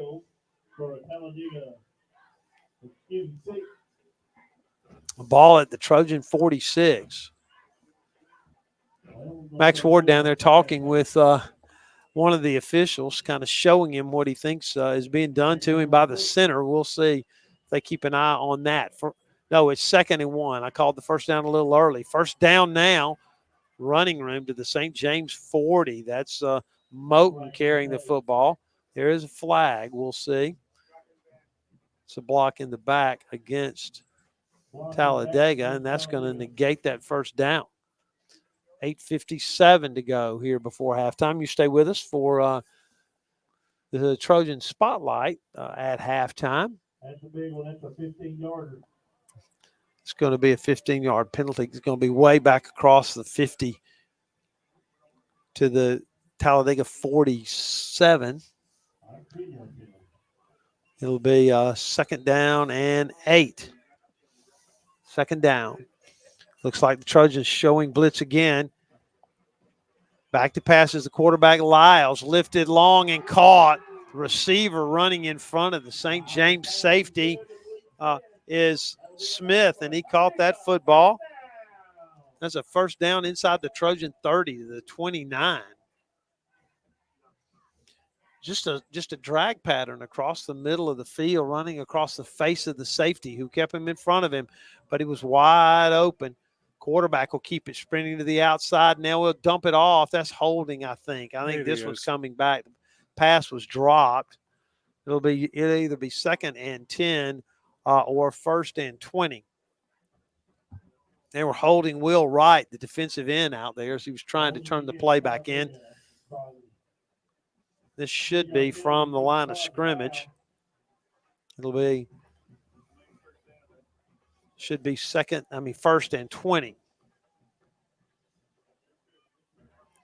That's a big play for St. James. A little momentum, although if you're with us, you know I don't believe in that kind of stuff. But 2 straight first downs for Talladega, but that's a big penalty, making it 1st and 20, back out at the 39, although we're assuming the rest of the night Talladega is not going to punt. This one's going to be completed. In and out of the hands of the receiver. Took his eyes off of it, and quite honestly, there was a St. James corner out here with no safety help. Jacob Cadell on the coverage, but there was no safety help behind him. He would have gotten the receiver, that Story would have gotten him down, and that would have been a touchdown. As it is, the clock stops, 8:32 to go. St. James still nursing the 7-0 lead here in Talladega. Ball is just inside the 40. Quarterback's that senior Lyles. Straight back to pass. A little bubble screen inside. Trojans miss one tackle, but they'll get the receiver down at the 32. That pass was caught by Malik Smith. Down to the 32. It's going to be 3rd and about 12.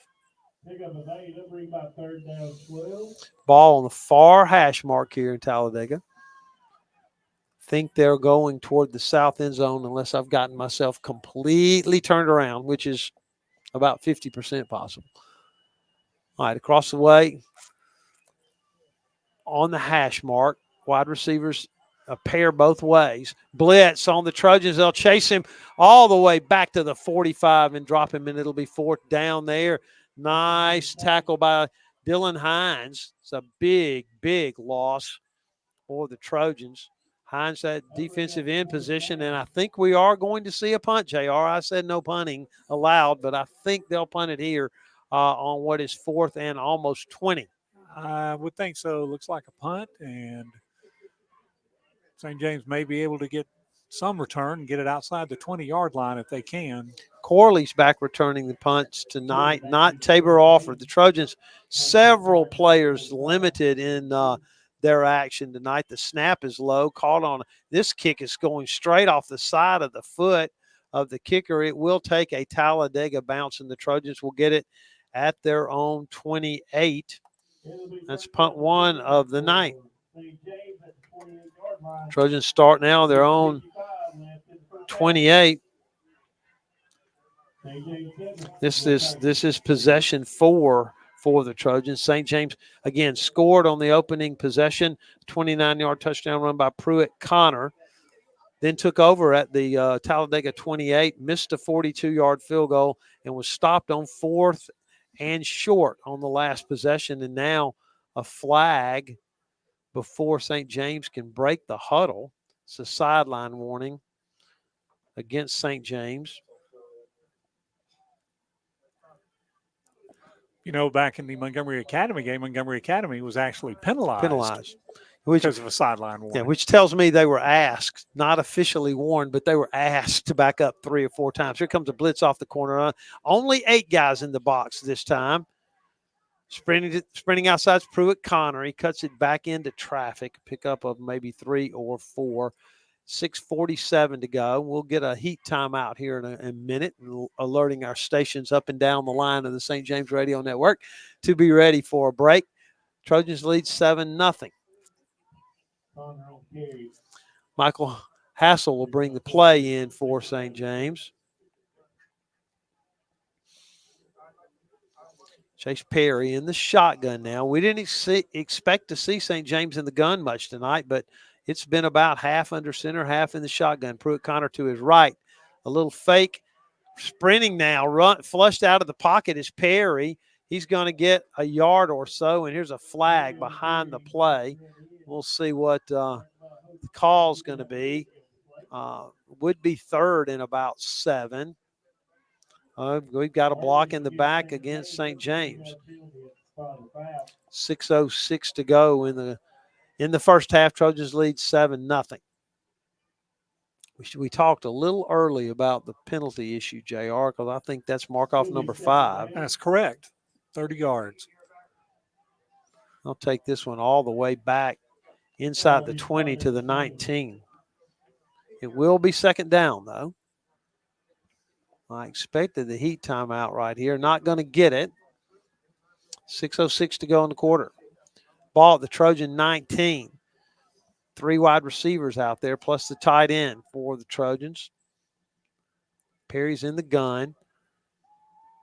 Back to pass with time. Lofting this one deep for Tabor Alford. Who's going to catch it? Inside the 40 to the 38. What a nice throw to Alford on second down and about 18. And the Trojans convert, and they've got the ball. They flip the field and have the ball at the 38-yard line. That one was underthrown, JR, and Alford just got himself between the defender and the ball and able to come down with it. He did. The defender could not decide when to jump, and he got his feet tangled up, and somehow Alford got in front of him and caught the perfectly underthrown pass. St. James leads 7-0. We'll take the heat timeout. We'll be back in 60. Trojan football on RBZ. If you want to see your money grow without a whole lot of fuss, well, you're sure to find some peace of mind at Riverbank and Trust. Hi, this is Billy Wiggum with Riverbank and Trust. When you need a winning game plan for your finances, trust our home team of community bankers. From local banking expertise to newest innovations and technology, we have all the right strategies for your financial success. Experience the home team advantage for yourself at Riverbank and Trust. Equal housing lender, member FDIC. Discover your stunning new look at Doug's 2 Salon. Find your breathtaking new hairstyle or color with our expert stylists and salon artists, and look absolutely radiant with our extensions, balayage, and keratin treatments. You'll find products from Aveda and Bumble & Bumble, so even when you leave the salon, you keep looking sensational. Call to make your appointment and look and feel amazing today.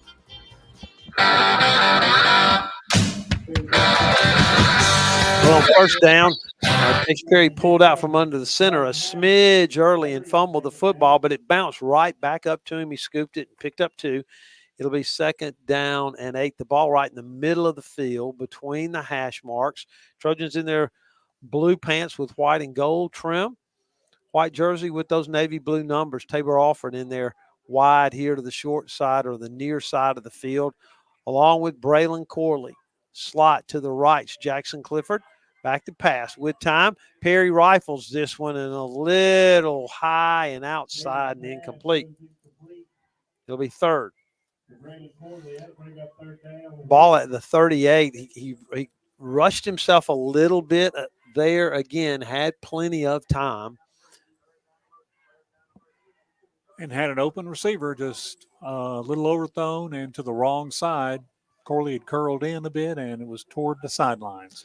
We'll see if the Trojans can give Perry a little more time to throw now. Take out a tight end, put in another wide receiver. 4 wide receiver spread. Perry's going to roll to the right and look and throw this one deep, and it is in and out of the hands of the receiver at about the 5-yard line, and that would have been a big gainer for St. James. That ball thrown on a line. Mason Craig unable to hold on to it. It's fourth down, and Trojans really in no man's land here. The ball at the 36. From here, it's a 53 or 4-yard field goal. Not going to try that, and probably not going to punt from here either. It's fourth down and 8. Trojans went for it on 4th and short on their last possession and didn't make it. A little slow now. Looks like Aubrey Blackwell is going to call timeout. He will. 4:58 to go, and we'll keep it right here. St. James offensively just a smidge from about 5 big plays happening. That's why it's 7-0 and not 28-0. Is the Trojans have had a couple of receivers open, a couple of passes rushed. Had an opportunity again earlier when they stopped Talladega on a 4th down inside the Tiger 30-yard line, couldn't convert after having first down from the 14. So St. James has had opportunities here, but does lead 7-0. That's true. And again, it's just been basically the same MO in the same 3 games. The last 3 games, St. James comes out, drives the field for a quick touchdown, and then maybe the defense makes, maybe some adjustments or whatever. But like I said, the offense seems to stall. The defense is playing a fine game so far, keeping that 0 up there. But let's see, this is a big 4th down conversion, and being able to run the clock more would make it even more difficult for Talladega a second quarter score. All right, the ball at the 38. St. James with 3 wide receivers, tight end, running back to the left of the quarterback, Perry. A little play action. Lost this one deep to Tabor Offord, and that's going to be a touchdown. Offord from Perry, 38 yards, and St. James has scored again. They mark him at the 1. They're marking him down at about the 1.5-yard line. That's a 37-yard pass offered on 4th and 8. It's another first down. The ball at the 1. Trojans get in there, overload, short yardage formation. Perry will be under center. Wills Johnson at fullback. Pruitt Connor at tailback, and Perry will sneak it in. He's in now. Chase Perry on a quarterback sneak. 4:22 to go in the half, and St. James leads 13-0. I've got a 6-play drive, JR. The big play, of course, a 37-yard pass to Offord. Right, started at the 20-yard line after the 28. After the short punt, right. 72 yards in 6 plays. Again, Dylan Hines will attempt the extra point. Braylon Corley will hold. And I think we've got C.J. Edwards out there snapping here on the extra points. I think that's the only time we'll see him tonight. He nursing a little bit of a leg injury from last Friday night. Snaps a little high again. Handled by Corley, and the extra point is high and good. Trojans lead 14-0. 4:22 to halftime. We'll be right back. This is St. James football. If joint pain or an athletic injury has you out of the game, call the Houston Clinic team at 334-245-6605. Doctors Lee Murphy and Derek Wessner are seasoned healthcare providers working to provide high-quality sports medicine care to the athletes of the River Region. Dr. Murphy is an orthopedic surgeon. His clinical focus is on shoulder, elbow, and knee disorders. Dr. Wessner is a veteran and a no-operative sports medicine physician, specializing in the no-operative treatment of all musculoskeletal conditions. Doctors Murphy and Wessner are part of the Houston Clinic on Taylor Road in Montgomery. Go, go, go. That's life. And at CB&S Bank, we help you keep up. We're redesigning financial freedom with the most sophisticated digital products. Check balances, pay bills, transfer funds, manage your card, and even deposit checks from wherever you are. Make purchases using your CB&S Bank debit card through your mobile device with Mobile Wallet in participating stores and restaurants. Learn more at cbsbank.com. Charges and fees may apply from your cellular service provider. Contact your service provider for information. Member FDIC.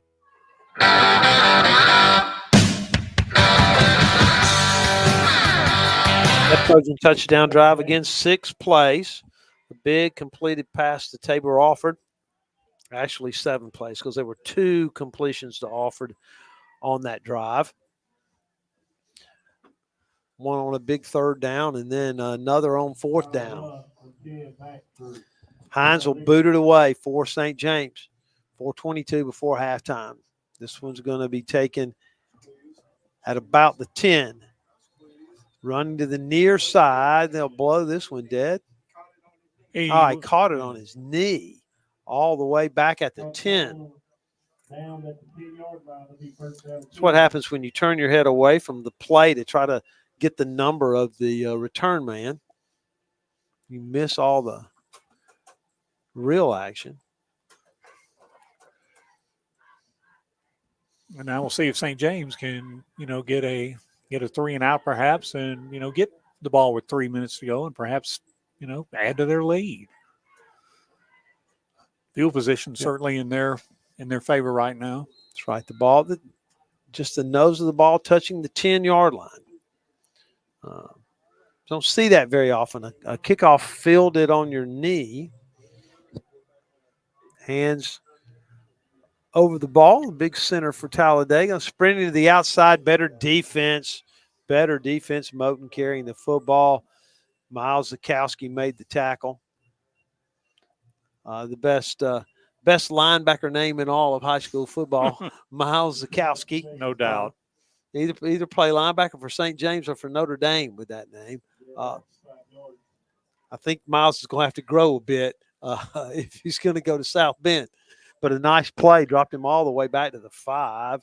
It's a 2nd and 15. Probably if the Trojans can make a good stop here, you'll see St. James use a timeout. Back to pass an all-out blitz by the Trojans. That pass is completed, but nice coverage for the Trojans by Luke Catchings. It was completed to Troy Keith, but pick up only to the 10.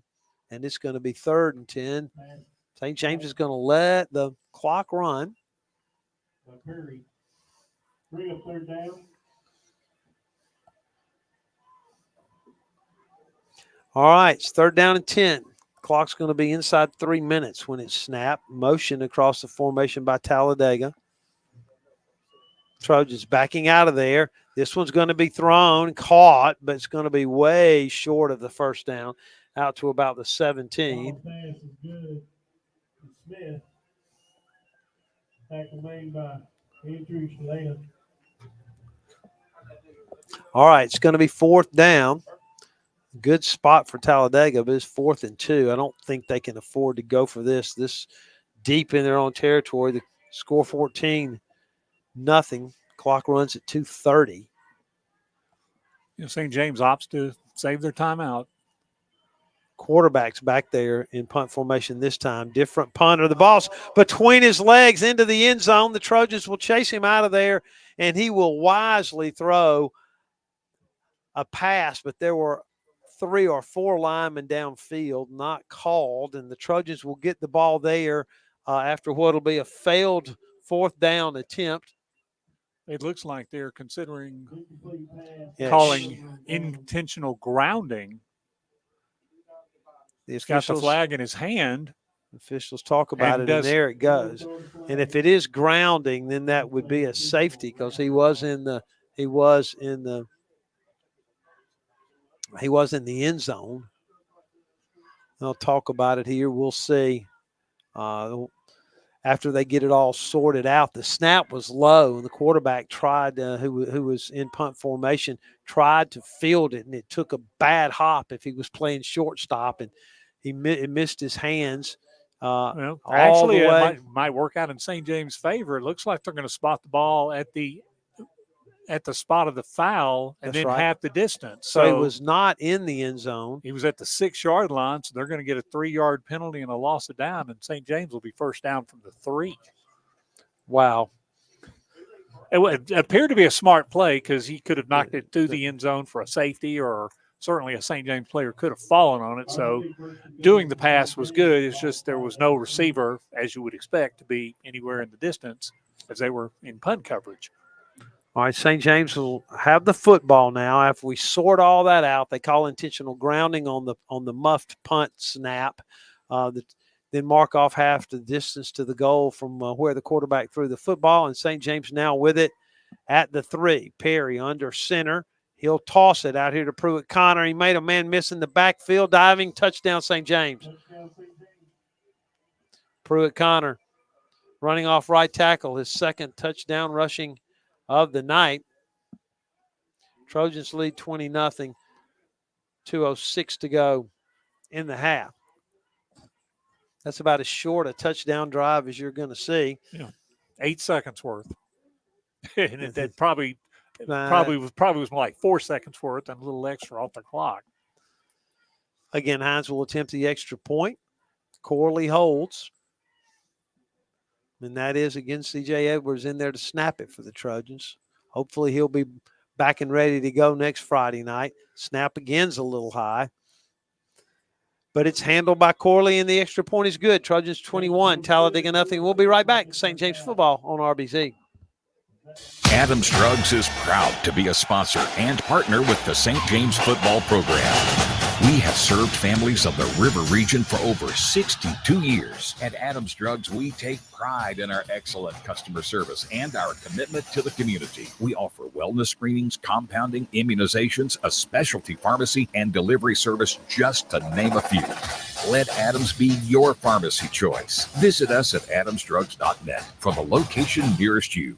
All aboard for Healthy Smiles. At Dentistry for Children, they love to make kids smile. Dr. Schreiber and Dr. Thomas specialize in pediatric dentistry, treating infants, children, and patients with special needs. You can trust Dentistry for Children to provide the highest quality care for children of all ages. Beautiful smiles begin at Dentistry for Children. Call today to make your appointment with their professional caring staff. Dentistry for Children in Montgomery and Wetumpka, proudly making kids smile for over 40 years. St.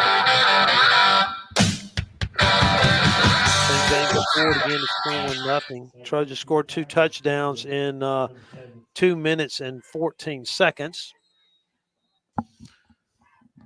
Hines will boot it away here. Talladega will get the ball to start the second half. He'll pooch this one down about the 30. That kick's muffed. The ball's on the ground. The Trojans will not get there in time to pick it up, but will drop the returner. That's Moten at about the 27. Talladega will start there. 1:59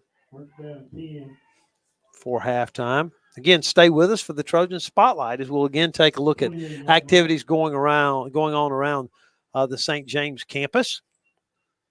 Up front for the Trojans will be Hines, Max Ward, and Will Wright. The linebackers are Wills Johnson and Pruitt Connor. We'll get the secondary for you in a second. A man in motion across the formation. We've got an empty backfield, probably a quarterback draw, back to pass. Hit as he throws. That one's completed, but only a couple of yards. Bumped out of bounds. Is the receiver. That's Malik Smith. Pick up across the 30 to the 32. Clock is running, although I saw him knocked out of bounds. Yes. Yeah. The clock runs. Ball here on the near hash. Man in motion across the formation. 3 wide receivers on the wide side of the field now. St. James dropping out of there, playing a little prevent. That pass is also completed to Smith. Missed a tackle. Got a first down. I think he gave a little ground there. Man, he is quick. Nice move after he caught the football. Coverage for the Trojans. Jacob Cadell. A lot of different guys playing out there tonight. So Trojans, again, several players not able to go. The Tabor Alford's not playing defense. Looks like St. James takes a timeout. We'll keep it here. Ball's at the 42. It'll be first down, 2 completions by the quarterback, Lyles.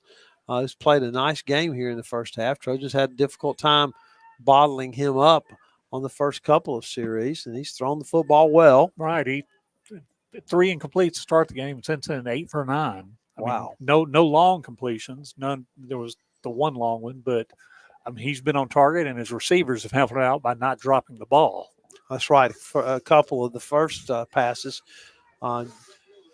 receivers open, just not able to hang on to it. St. James called timeout to get the defense, a little bit better aligned out there. Luke Ketching's at one corner for the Trojans, and Grant Phillips at the other. Actually, Phillips has moved to safety. Jacob Cadell at the other corner. Back to pass now. Here's the quarterback. This one's going to be knocked away. What a nice play out here by Grant Phillips. Running in phase with the receiver, Smith, and cut him off at the sidelines and knocked the pass away. St. James making some substitutions, trying to get fresh pass rusher in there. Max Ward out. Charlie Cutler in. Trojans with 5 defensive backs in there. Zakowski out here covering the slot back, but he's coming on a blitz. And there we go. Time to throw. Nice diving attempt. We'll see if he caught the football. It did. That'll get the clock running inside 50 seconds now. That was the receiver, Jones. That one was completed. Marking it at the 49. No timeouts left for Talladega. Or for those you listening, is it timeout or time's out? That's a running joke around the Brassville house. Man in motion this way. He turned up early, didn't call it. Back to passes Lyles. He lost this one long and incomplete. Was intended out there for Cadell Curry. That's 5 plays, 5 passes. It's 4th down, I think.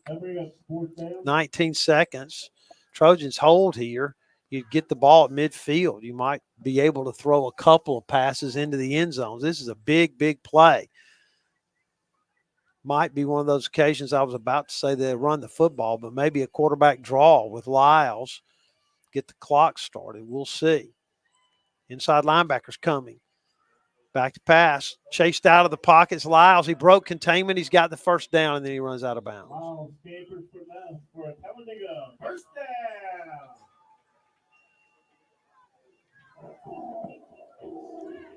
See where they'll mark it now. The 45. Keep an eye on the clock. 12.6 seconds to go. Trojans lead 21-0 here near the end of the first half. Talladega will get the football to start the second half. 3 wide receivers here close to the press box on the wide side of the field. Lyles back. Hit and dropped. And that'll probably be the end of the half for a big sack back inside the Talladega 46-yard line. And it looks like Talladega did indeed have a one-time out left, and they elected to take it. But that was Jackson Clifford. Came on the blitz? Yes. Direct hit. I don't know if you saw him or not. There was pressure from the right side as well, which was the way he was looking, but I don't think Clifford you saw him. blindsided him. Yeah. I don't think you saw him. All right, there. Ball's at the 45-yard line. It will be second down, but I don't think that will matter. They've moved the clock back to 8.7 seconds. I like the old days when 8 seconds was 8 seconds. We weren't trying to keep it intense. Well, you may have noticed last week at St. James, the tens digit in the clock was not working. So the referees actually asked us to take the 10 seconds off. Gotcha. So because when the 10 seconds are on, that first digit, you can't see it. You can't see it. So, and we might just leave it there because you really don't need them. JR, can't you get your press box all spruced up? They did. They redid the press box. That's right. Got a new floor. Got some paint. They didn't take your name off of it, though. No, thank goodness. All right, the ball's at the 46. We're ready to go here after that banter. 7 seconds to go in the first half. Trojans lead 21-0. Quarterback is Lyles for Talladega. Nobody back there with him. 5 wide receivers out. He'll sprint toward the line of scrimmage, be hit and drop. There's a flag. I think that's holding, and that might be unsportsmanlike conduct as well. We'll see what's called here. Max Ward not happy. No points scored here on the last play, and if that's a penalty against the offense, the Trojans will just decline it. It is holding. St. James will decline it, and that'll be the end of the half. St. James leads 21-0. The Trojans scored on their first possession, a 29-yard Pruitt-Connor touchdown run, and with 9:04 to go, the Trojans led 7-0. St. James had a second chance to score, taking over after a 4th and down incomplete pass at the Talladega 28, but St. James unable to score, missed a 42-yard field goal. After going for it on the next possession on 4th down and coming up short, the Trojans did go 72 yards in 7 plays, a 1-yard Chase Perry quarterback sneak for the score with 4:22 to go in the half. But the big play, a 37-yard pass to Tabor Alford on fourth down. Trojans led 14-0, got the ball back at the Talladega 3 after an intentional grounding on a muffed punt snap and scored. Pruitt Connor going in from the 3-yard line. Trojans led 21-0.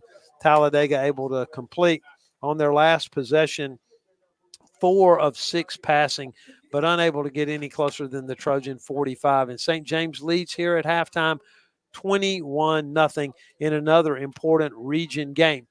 We're going to take a break, and when we come back, we'll have the Trojan Spotlight. Take a look at activities around the St. James campus. We encourage you to stay with us. We'll be right back. You're listening to St. James Football on WRBZ. Nothing gets your attention like the pain you get when it hurts to walk. When you have that pain, reach out to Southern Specialty Physicians. Dr. Brian Sellers is a board-certified vascular surgeon with over 15 years of experience. And Dr. Brandon McCullum is an experienced podiatrist. Southern Specialty Physicians are working to keep Alabama walking. Located across from the AUM Water Tower on Sydney Curve and online at ssp.care. A fire can spread through your home or business in less than 2 minutes. That's why it's important to think ahead and have the proper fire protection installed before it's needed. Brendel Sprinkler Company can inspect your current system and help make sure that you have the proper equipment when it's needed. Brendel works in new construction, existing homes, and renovations. They not only want to help extinguish fires, they want to save lives. Since 1960, with over 5,000 successful installations. Find them online at brendelsprinkler.com. To this week's Trojan Spotlight. I am so glad to have with us another 2023 alum, Selena Sun, joining us tonight. Hey, Selena, how are you? Hi, I'm good. How are you, Ms. Cantrell? I am good. Selena graduated in 2023. She was also graduated with last year's guest on the show, Preston Phillips. So it's nice to have 2 back-to-back class of 2023 alum joining us. Selena, we're just going to talk a little bit about your St. James life and what you're doing now.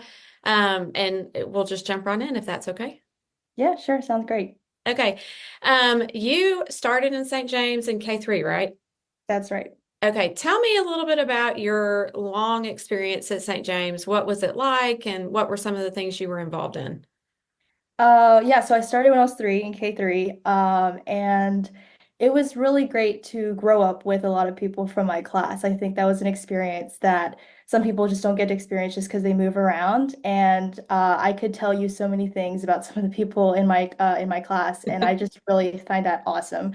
I can't speak for that for other people in my class now at Georgia. They didn't really grow up that way since they had to kind of switch middle schools and high schools.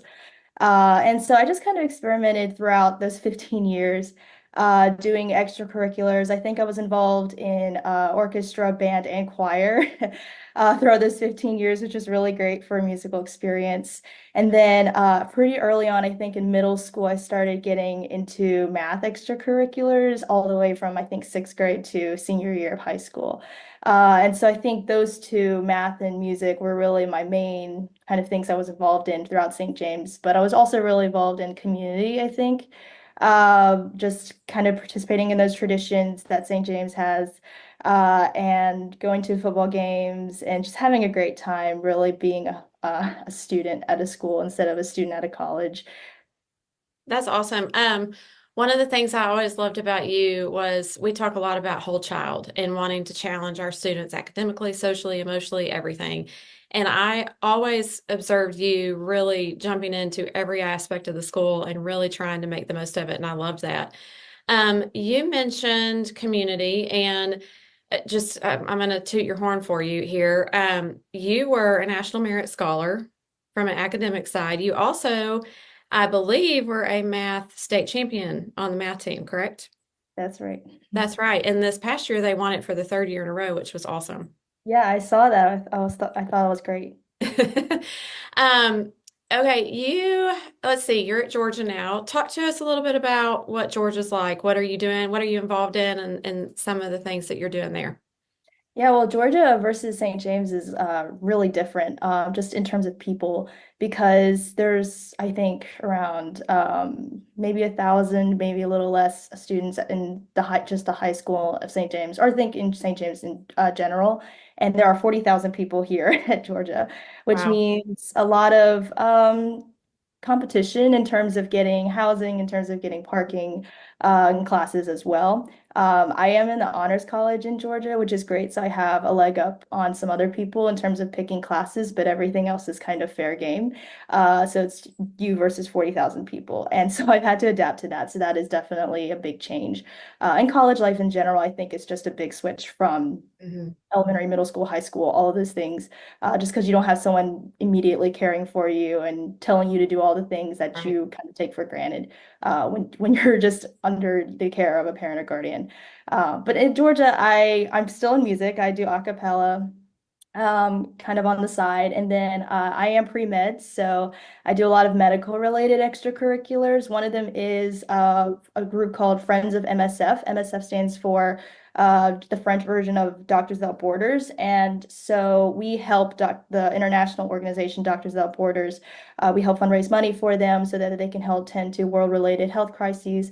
And we also educate the general Athens area and also UGA students about different aspects of pre-health. And that's one of those. And then the other thing that I do that I'm really passionate about is we started the Chinese American Student Association at UGA, which it still just blows my mind that there wasn't one before me and my friends came to UGA. I think there was one and it just maybe petered out. And so we kind of restarted it back up again. And that's just been really great, seeing how we can start an organization from the ground up and cater to so many people's kind of identities and just fulfilling that need for recognition of identity, but also fulfilling the need for people who aren't Chinese American, who perhaps are just interested in the culture and want to participate and want to learn about it. So that's been really, really fulfilling as well. That's amazing. I see that you are taking all of the leadership skills that you honed during your St. James years and using them at UGA, and that's incredible that you're, really trying to help create a community within the community. I know it's so much bigger, but it's really important to find your place in that large population. And I think you're not just doing that for yourself, but helping others do that. That's incredible. So proud of you. You talked, you've talked a little bit about Georgia, but talk to me a little bit about how you feel St. James prepared you for college and the rigor at Georgia in particular. Yeah, I think St. James prepared me, like you said, in leadership. So I took a class with Dr. McElmore in my sophomore year of high school, leadership seminar, and I think that has prepared me the most in terms of just student life at Georgia, because all those extracurriculars I just mentioned, I don't think I could lead the Chinese American Student Association or be a part of an executive board of Friends of MSF or even participate as music director for my a cappella group without those key leadership skills and honing that emotional intelligence that I learned in his class. So I really thank him for that. In terms of academics, I think St. James also is great for that as well, because there is a variety of AP classes at St. James and I took, I think, 12 AP classes during my time in high school. And I was able not only to get credits, but for some of the classes that I may have to retake just because of the pre-med curriculum, that also helped me excel on exams for those specific classes, such as chemistry or calculus. And I talked to some other students, and some of them, they just don't have the variety of AP classes that my school did or other schools have. So I felt really lucky in that respect. That's awesome. You've talked a little bit about the community, and in particular, you having started at St. James in K3. We take great pride in our Trojan community. Talk a little bit more about how you feel that shaped you into who you are, being part of just the Trojan community that was so uplifting and encouraging and challenging as well. Yeah, so being part of a community for that long and you get to know people that well, I think it leads to just a great support system overall over the last 15 years. And that also helped me create kind of a similar, just different people, of course, but similar in nature support system at Georgia. At St. James, I feel like the traditions and kind of that connection and emphasis on alumni and community and just helping the students out in terms of emotional intelligence or anything like that, not just the academics, I think was really great for St. James and kind of differs from other schools in the area, even in the state. And I think I'm really blessed to have grown up in a community like that for so long and not been disrupted by upheaval or a change as well. I just really appreciated kind of the consistency from year to year, expecting the same things over and over and knowing that they're going to happen and that I'm going to have fun. So, Yeah. I was telling my kids who are in 7th and 8th grade this morning that you and I were going to be talking, and my daughter goes, "She's the one that has the really pretty voice." I said, "Yeah, she is. She also plays the cello. She's incredible." And she was like, "Yeah, I remember her. She was always very impressive." So kudos to you. And I think that also speaks to the St. James community. My kids have been here since K3. And, you think that's my 7th grader that was talking. So that was, 2nd through 5th grade that she was really seeing you thrive and do things and knew you for that. And I love that too, because that gives them a connection to something that they can aspire to down the road. So that's amazing. What was your favorite part of your time at St. James? I think I've alluded to this, but definitely the traditions, especially the kindergarten senior buddy, Yeah. kind of the buddy tradition, the program. That was something I look forward to ever since I was a kindergarten buddy, around 2010, 2011. I think kind of like you said, like growing up from that young of an age and then seeing all these role models throughout high school, throughout middle school, and then of course they graduate. And then it's suddenly my turn. I think that was really a wonderful part of the fact that I was there for 15 years. And those traditions, kind of like the senior kindergarten buddy tradition, that really reinforced that aspect of community. Because, of course, as a senior, you're 18. And then, of course, the kindergarten buddy is like 5 or 6. They don't have a lot of cares in the world as much as we do. But still, you're able to bond and you're still able to kind of appreciate St. James and the value of community for what it's worth, even between the age gap. And I think that's really great. And I think that was my favorite part throughout the entire experience. And so, yeah, I'm glad. I think 12 years between the time I was a buddy and the time I became a senior buddy. And so that was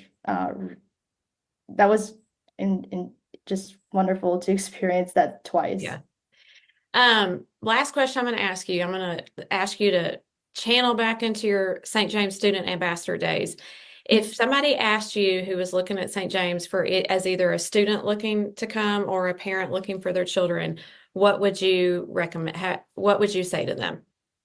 Well, I would tell them that everyone looks for something different. Not everyone's looking for like a specific class, or not everyone's looking for a specific sport to join at St. James, but I think everyone is looking for something, and that is kind of the key of St. James. St. James has a lot to offer to everyone, and whether it's academics, classes are rigorous and college preparatory. And whether it's sports, of course, I think we have a great several great sports teams, or whether it's in the arts, we have, of course, I can attest to the music aspect of St. James, and we have several shows, cabaret, and concerts, and we have choir and band, all those different things for fine arts, as well as the visual arts, which I actually also took a class in, so I can sort of attest to that. It was a great department as well. And then just in terms of community, we have traditions and we have really great teachers who help you be a good person rather than just a good student. And so there's really something for everyone at St. James. I feel like I don't think I was wanting more during my time at St. James for this 15 years. And I think that speaks a lot because I did do a lot. You did. So yeah, so I think that's what I would tell them. The opportunities for sure. If you're looking for something, St. James has to have it. And if they don't have it, you can start it, and there'll be people to help you. That's awesome. Well, I'm so glad to get to catch up with you and see you. We miss you so much around here, miss your leadership and just you're always smiling.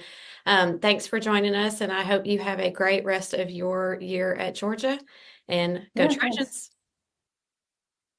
Welcome to Flavor Showdown. It's time for the lightning round.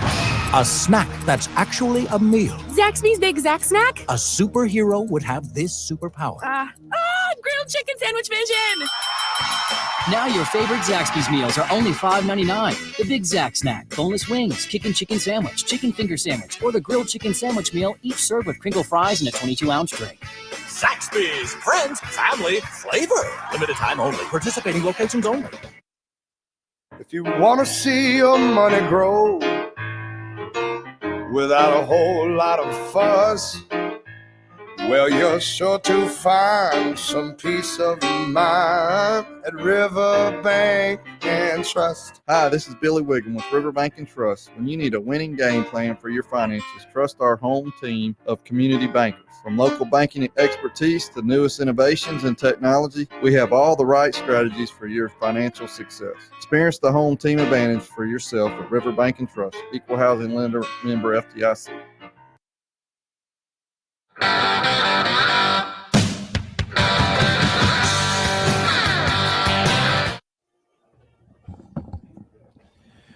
Well, we're back here in Talladega. St. James leads 21-0 on what's been a good night for the Trojans in terms of improvement. A number of opportunities missed, but if you're up 21-0, you're never going to complain, I don't think. Let's take a quick look at the stats, JR. Okay, well, let's see. St. James got some positive yardage rushing the ball. 16 carries, 59 yards. Of course, the leading carriers, Pruitt Connor, he had that 30-yard touchdown. Did have 5 carries. Well, had 2 touchdowns, a 30 and a 3, total of 40 yards on those 5 carries. Chase Perry had a fantastic first half. Attempted 8 passes, completed 6 of them for 114 yards. The 2 big ones, of course, to Tabor Alford on the scoring drive, a total of 77 yards. Only 4 penalties, all of the minor variety, 5 yards. The Trojans had 6 first downs and held the ball a little less than half of the first half, 11-11. And Talladega, who ran the ball for 52 yards in the first quarter, was held to 0 yards rushing in the second quarter when it looks like their offense might be getting in gear. The quarterback, Lyles, was the leading rusher. He carried the ball 6 times for 34 yards. He also threw the ball 14 times. 8 of those were completed, and probably 11 or 12 of them should have been completed. He threw for 66 yards. Talladega had 6 first downs like St. James. They had 5 penalties, including that real costly intentional grounding penalty inside their own 10-yard line. And they held the ball for 12 minutes and 49 seconds. So when was the last time St. James was ahead 21-0 at halftime? It's been a while. It has been a while. Well, it's been since last season. Definitely. But I think the Trojans were probably ahead by at least 3 touchdowns several times last year. But, you know, as you said, Chase Perry is beginning to mature, it appears, and settle in a little bit in this quarterback position. We were talking on the drive up here. Even though he's a junior, he's really not played a meaningful snap at quarterback until 5 weeks ago tonight when he was thrown out there against Montgomery Catholic, who's probably going to compete for the state 5A championship. No and but settling in, throwing the ball very well, and getting tonight. protection tonight. Oh, that is so big. He's not being, forced to scramble and, possibly drop the ball. No, he's having plenty of time to throw. I think he was only sacked once, and that was for a 3 yards at most. So Chase trying to keep our eyes open down. Sorry, JR, but trying to keep our eyes open for Steve Cutler, trying to get a moment or two with head coach Aubrey Blackwell before we start the second half. The marching band for Talladega still out on the field performing, and to our right, the Talladega football team stretching. It's kind of an interesting note here. A nice high school stadium, an older high school stadium, and the visitors' locker room is under the stadium, and there's no air conditioning. So the St. James team actually went around to get a soft drink, and there's the team sitting outside with folks walking around past them. Exactly. Parents get a chance. How often they get a chance to talk to their players, at halftime? Well, the last time I remember that was several years ago. St. James, I'm looking at Coach Jimmy Perry, played Montevallo in a playoff game, and there was no place for St. James to go to the locker room. So at halftime, they were right behind the visitor stands. That was not a great night. I tell you what, as we wait on Steve Cutler, let's go back to our broadcast pal Brad Armagost, who has got a few scores from all the way back in Montgomery. Brad? Hey, all the way back in Montgomery at St. James Remote Network Control here, running down a few scores. Munford 0, 30, Handley 35. 35 Handley, Munford 0 at halftime. Montgomery Academy 41, Northwest Methodist Academy 0. Montgomery Catholic 28, Charles Henderson 6. I've got a nephew coaching Oak Mountain tonight. Oak Mountain 19, Tuscaloosa 20. Come on. Got to get going, Oak Mountain. Let's see. We got the St. James score. We got Trinity Presbyterian, Trinity 30, Slocum 0 at halftime. Alabama Christian 21, Prattville Christian 0. And then Booker T. Washington and Cleburne County are tied at 14 apiece. I believe we have Cleburne County in 2 weeks maybe for homecoming coming up. Bullitt County 12 and Tallahassee 0. Can't believe Tallahassee has not scored yet on Bullitt County. Tallahassee 1-2-1 on the season so far, and Bullitt County 2-2 on the season.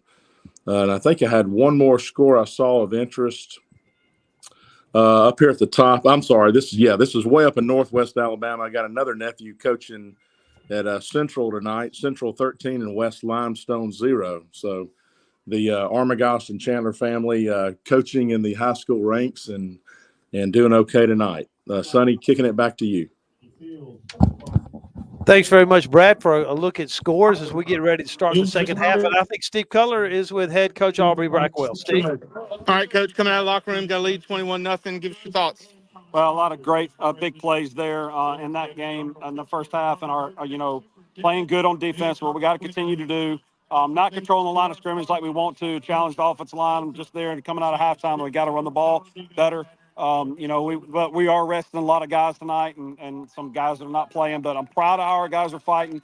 I'm proud of the big plays that we'll be able to make. But we got to finish. I challenged them. Hey, now keep your focus, stay in the game, and let's go out and start fast in the second half. Absolutely. Appreciate it, Coach. Y'all have a good second half. Go Trojans. Go Trojans.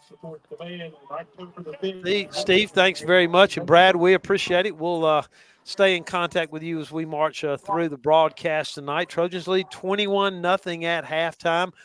Both teams completed their warm-up. And I tell you what, we're going to take a quick 60-second break. And when we come back, we'll be ready to go. St. James 21 and Talladega 0. This is St. James football on RBZ. Do you ever see someone with a smile on their face and wonder, what have they been doing? It could be because they just left the offices of Montgomery Dentistry on Woodmere Boulevard. Doctors Anderson, Robertson, and Bootner have over 55 years combined dental experience and are proud to be an active part of the St. James community. Montgomery Dentistry accepts most major dental insurance plans, as well as offering an in-house discounted membership plan for patients without insurance. Montgomery Dentistry on Woodmere Boulevard. Visit them at montgomerydentistry.com. A Regions checking account can help you take your next step in life by giving you smarter, more convenient ways to manage your money. Open a Regions checking account today and bank safely and securely in a branch, online, on your phone, or with a phone call. You'll also love conveniences like text alerts, Regions mobile deposit, and our new bill pay system. Ready to move your life forward? To open a Regions checking account today, visit a branch or log on to regions.com/open now. Regions Bank. Message and data fees may apply to mobile services. Mobile deposit subject to fees. All right, St. James leading 21-0 at halftime. I spend my break texting with folks who are listening to us all over, and maybe we can get the geo map sent to Brad, and we can go back to him a little later and check the folks that are listening to us on the WRBZ app. Many of you on the St. James Facebook page, and we appreciate you listening to us that way. You will be able to get us next week on a new YouTube channel for St. James football. JR, no pressure next Friday night when you'll be handling the play-by-play. Oh, my goodness. Thanks for the warning. St. James leads 21-0, about to boot the ball away here to start the second half. Talladega will receive defending the north end zone. Had the football to end the first half, and that passing game kicking, back into order for the Tigers. This one's going to be pooched and hit at about the 20, taken on a hop. Trojans will down the return man short of the 30 out there. That's Jackson Clifford who made the stop for St. James. Ball will be at the 29, so Talladega will start there. We'll take a quick look at the St. James defense. Big guys up front for the Trojans. Max Ward. And I stopped because they're all kind of crisscrossing back and forth. Max Ward, Dylan Hines, and Will Wright. The linebackers are Wills Johnson and Pruitt Connor. We'll get you the defensive backfield in just a second. It's first down for Talladega. Again, that quarterback, that's Xavier Lyles, who's had a really good first half. He'll throw a little bubble screen. Trojans defend it well. A yard, maybe two. Mason Craig, last guy to get up. The defensive back for St. James, Mason Craig, along with Braylon Corley, Grant Phillips, Luke Catchings, and across the way for the first time tonight, Andrew Saleta for St. James. And again, at that Trojan position for the Trojans, Miles Zakowski. So that's the starting 11 here to get the second half going. It's completed pass for only a yard. The snap's over the quarterback's head, Lyles, and he'll be chased all the way back inside the 10, and now he'll off this one and complete it all the way out to the 40-yard line. My goodness. My goodness, the Trojans should have had him down 3 or 4 times. Completed all the way out for a first down, I think, across the 40. Holy smokes. A bad snap, misplayed it. He gave ground all the way back inside the 10. And the ball was snapped from the 31. The Trojans couldn't get him down, and the receiver was wide open out at the 43. First down. Here comes a blitz. The Trojans hand it off inside. Pruitt Connor will hit the running back. That's Moten. He'll drag him across the 45 to the 47. Pick up about 4, maybe even 5 for Talladega. You kind of wonder on that long pass play if that receiver might have stepped out of bounds. There was no official over here to see that. Very close to the sideline when he caught it. I might have given him a little more yardage than the officials did, although I think now they get the number across the way, the down post, correct, at the 47. Same little bubble screen again, a little better defended. Pruitt Connor will hit him.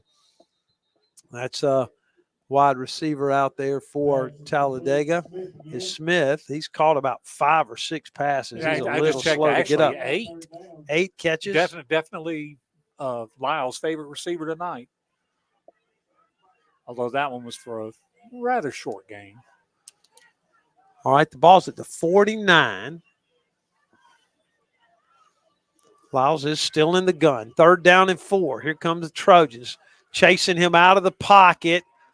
Might be holding. Don't see a flag, though. When he got the first down the sidelines, wow, into St. James territory. And that is what head coach Aubrey Blackwell was worried about all week. That quarterback, Lyles, is fast.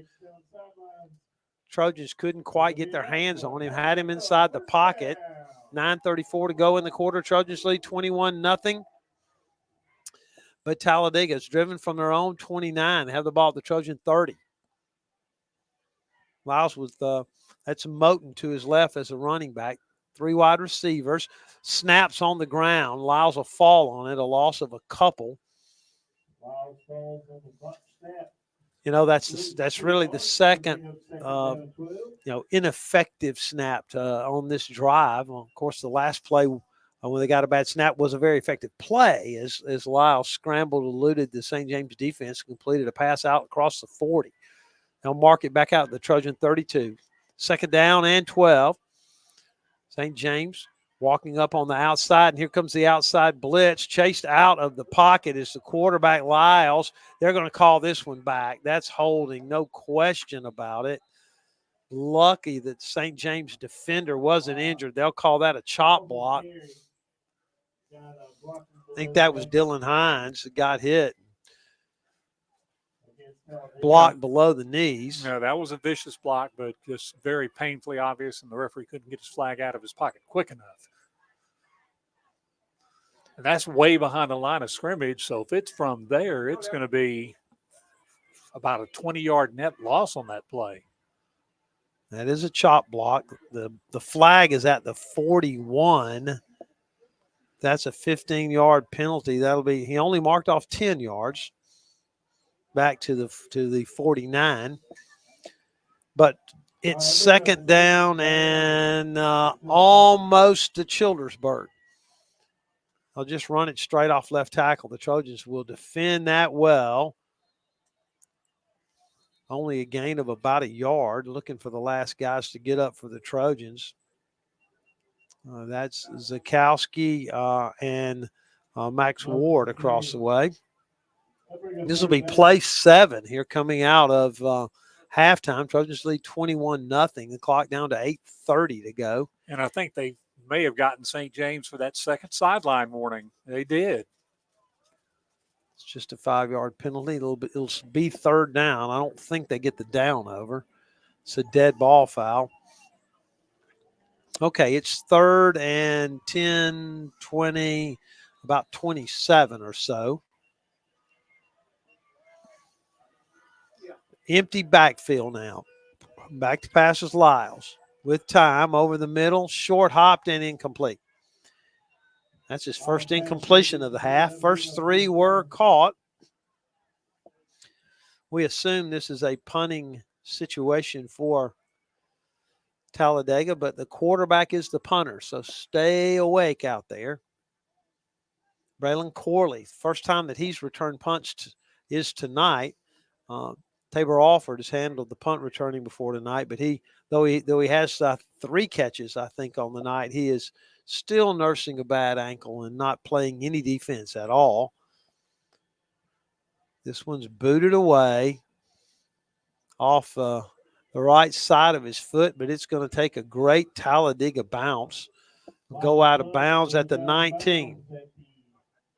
Yeah, both of his punts so far, I mean, the bounce has probably exceeded the yardage that was in the air.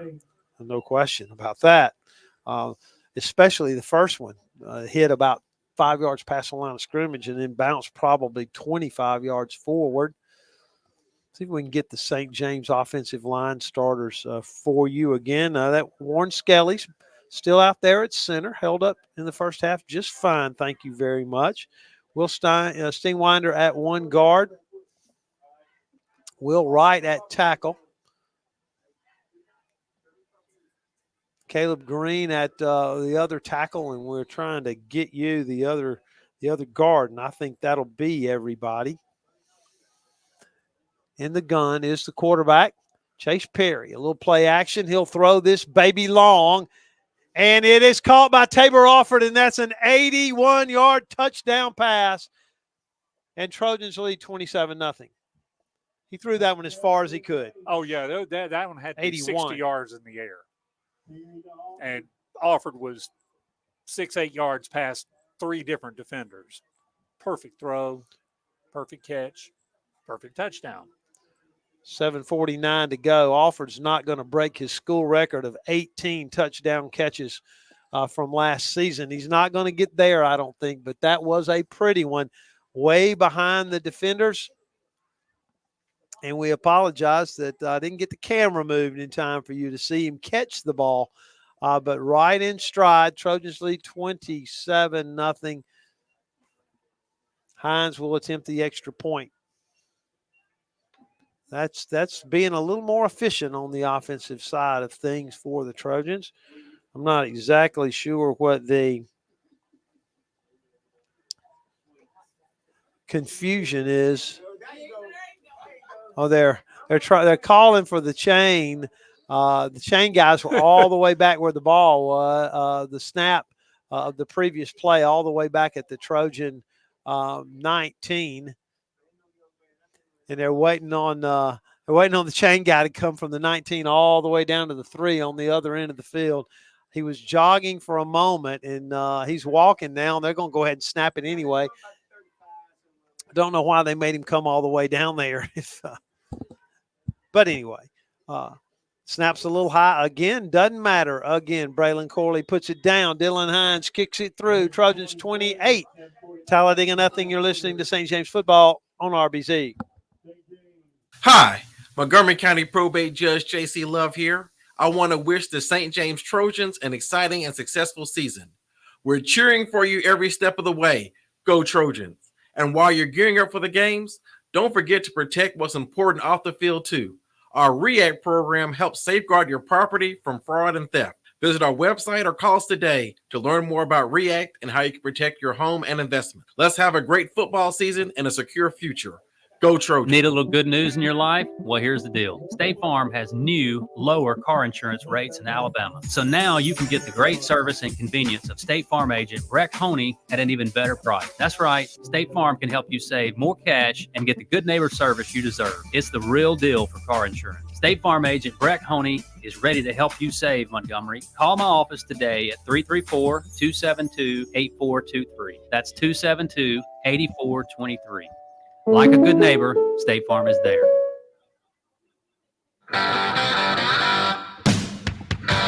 Trojans score in one play, and they were in cover zero. There was no help deep, and Tabor Alford just outran the defender for Talladega, and I don't think there's any question. Chase Perry threw it as far as he could. All right, Dylan Hines will boot it away for St. James. Deep for the Tigers is that receiver, Smith. Bounces it about the 30. He'll be dropped at about the 36, and Talladega will take over there. All right, Talladega will take over. And the 36-yard line will be first down and 10 for your Talladega Tigers. All right, St. James leads 28-0. Throwing the football a little bit better tonight. That's encouraging.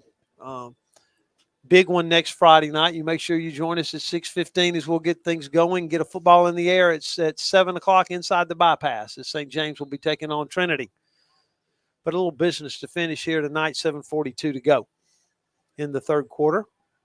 Little basket case between quarter 3 and 4.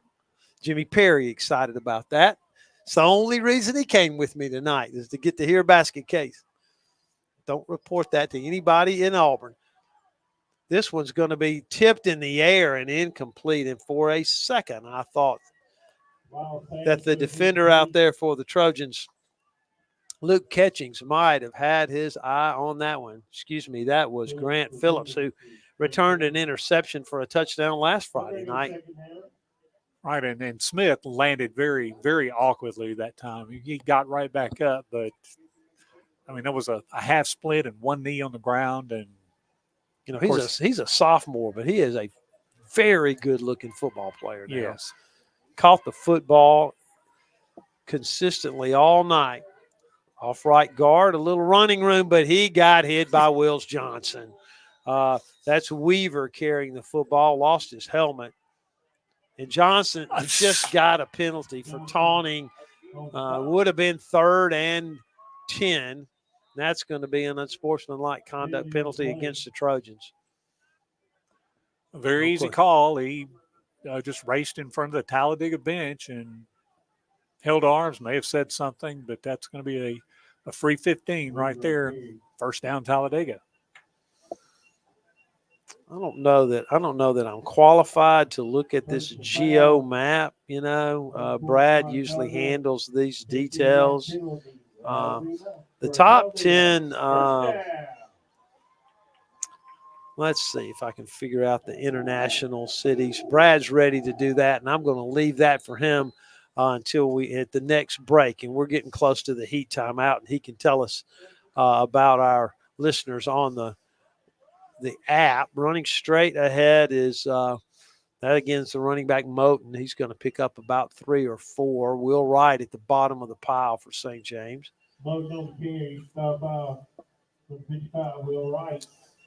You got me. Max Ward a little slow to get up. We'll say second down at 7. And a little St. tempo. James, only 10 players on the field. Quarterback Lyles chased out, and that was coming back, holding behind the play. Lyles is going to get it down to the 23, and I think that's holding. No, they're going to call St. James for having the 11th.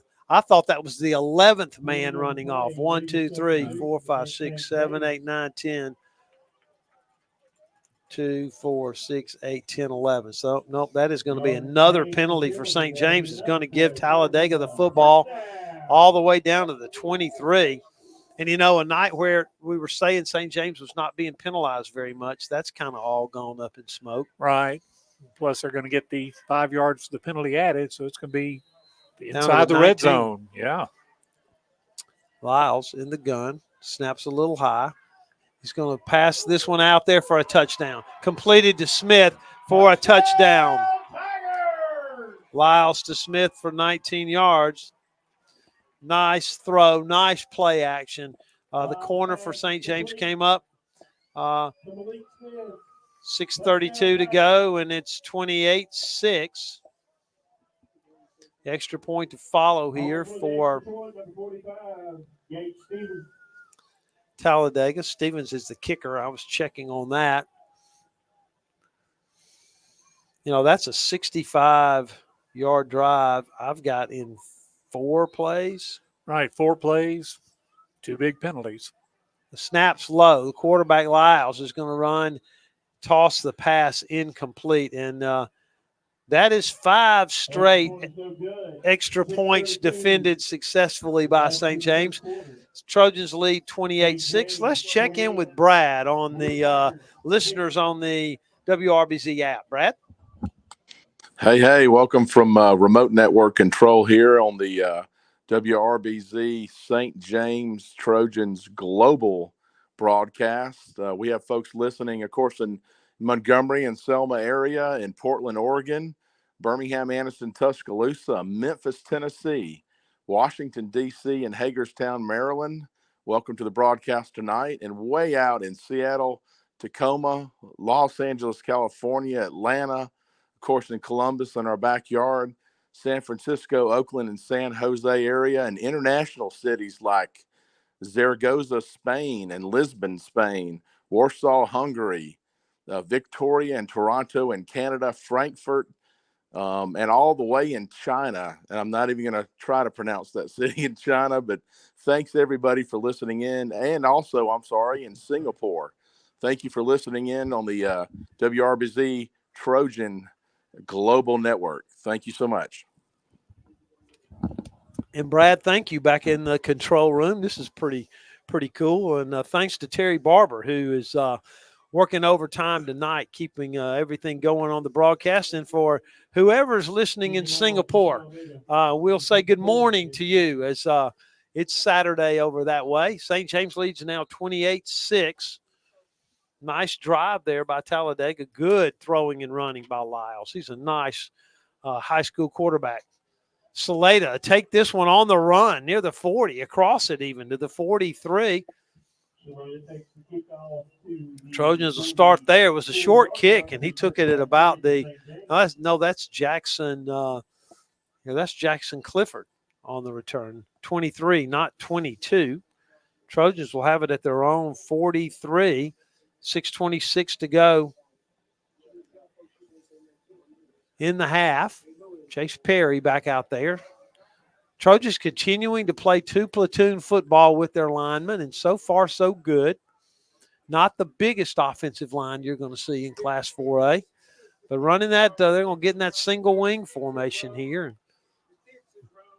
Yeah, the chains are not set properly, and Chase Perry stops and points it out to the white hat. And, having worked on the chain gang 30 years ago, it's more complicated than you think, JR.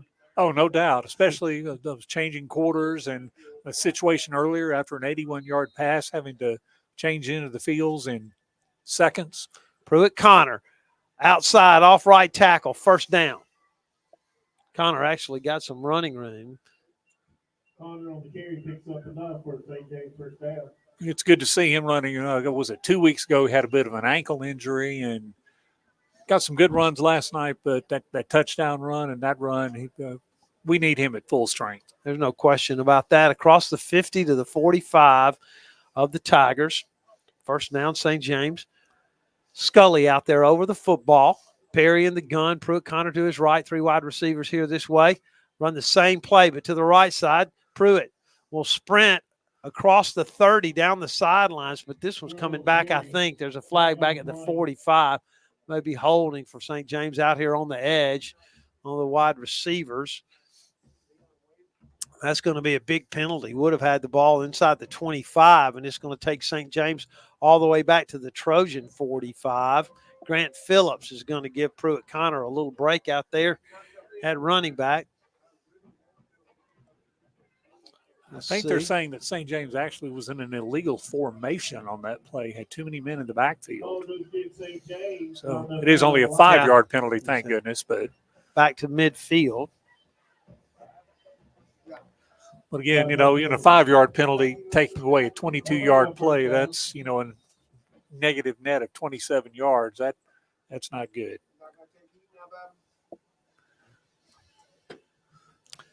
$5:45 to go in the quarter. It's back to the 50, where it'll be 1st and 15. Trojans lead 28-6. Talladega scored on the last possession there. Man-to-man at the top of the field, but the Trojans will run it. Grant Phillips broke a tackle, comes out of the crowd with the football, and Grant Phillips on a 50-yard touchdown run, the longest run from scrimmage for the Trojans this season, and Phillips has scored. I thought they had him down after about a 6 or 7 yard gain. No doubt. It looked like he was surrounded by 3 tacklers, and all of a sudden he got out and actually outraced the one person that could have caught him. Trojans have run, technically with the penalty, the Trojans have run 3 offensive plays here in the second half, scored 2 touchdowns. And on each play, it was a double-digit rush, even the one that was sent back by the penalty. All right. Hines will attempt the extra point again for the Trojans. Kick is high and long and good. St. James 35. And Talladega 6. We'll take a quick break. This is St. James football on RBZ. Hi, I'm Shelly Nichols. If you see home ownership in your future, the future is now. Helping people get mortgages is what I do at Cross Country Mortgage. I'll help you find the home financing option that's right for you. Go to my website at ccm.com/Shelly Nichols and follow me on social media. Contact me today at Cross Country Mortgage about a home loan. Equal housing opportunity, subject to credit approval, NMLS 430123, company NMLS 3029, NMLSconsumeraccess.org. Discover your stunning new look at Doug's 2 Salon. Find your breathtaking new hairstyle or color with our expert stylists and salon artists, and look absolutely radiant with our extensions, balayage, and keratin treatments. You'll find products from Aveda and Bumble & Bumble, so even when you leave the salon, you keep looking sensational. Call to make your appointment and look and feel amazing today.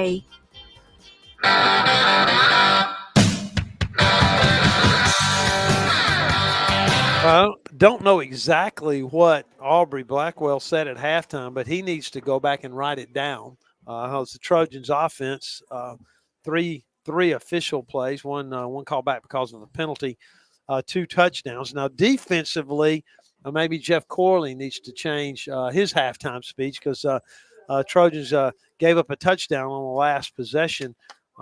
But again, you have to tip your hat to that quarterback for Talladega. Just a really, really good-looking high school football player. Tough, a good runner, has thrown the ball well tonight for the Tigers. Fortunately, he is a senior, so we won't have to worry about him next season.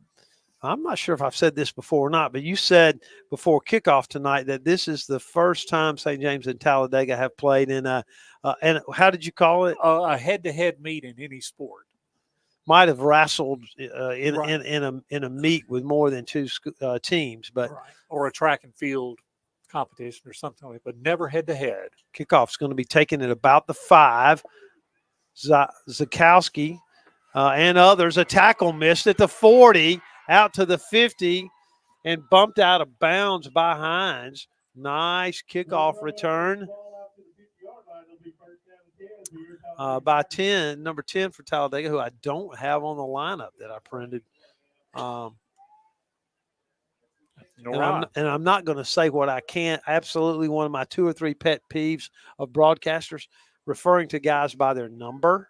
Okay, so I'm not going to do that. I'm just going to say I don't have number 10 on my lineup. Or the other pet peeve, JR, is referring to the 40 as the 40-yard line. We know it's the yard line. You don't have to say the word yard line. I'm probably guilty of that. All right, first down. Again, that's Lyles' quarterback. Here comes an all-out blitz on the backside by the Trojans. He'll run away from it and pick up about a yard to the 50, and it'll be second down. 4:57 to go. Trojans lead in the third quarter. Trojans lead 35-6. Coach Perry, I don't want you to get nervous. Basket cases at the end of the third quarter. There will be no advertising spots. We'll go straight to basket case. Da-da-da-da-da. Da-da-da-da-da-da. You know how it sounds. Trojans lead 35-6. I apologize for all that. Ball at the Trojan 49. Running back's going to take it off left guard, and he'll be hit near the 47. Max Ward, the last to get up out there, along with Pruitt. Connor Trojan's going to make a couple of substitutes for the interior defensive lineman. It'll be third down. I suspect that Talladega's in 4-down territory here. Zakowski will overrun the play. A nice run by Story, Moten, who's the running back. Inside the 40, that's a first down. Running here off right tackle. St. James is running Zakowski on the outside on just about every play, and he just overran that one just a smidge. And Moten was able to pick up the first down. Pass is caught by Smith, thrown high, and he went up and got it. A pickup of about 5. I'm telling you what, Malik Smith's going to sleep well tonight. All right, that's his 10th catch. And he had a bit of a vertical leap on that one, too. 10 catches. Now, I know you have the website memorized, JR. What's the record for catches in a single game by a St. James opponent? I believe it's 14. Back to pass is Lyles. Well, that was almost 11, but that one was incomplete. It was intended for Smith, thrown just a smidge in front. Couldn't quite get back to the ball.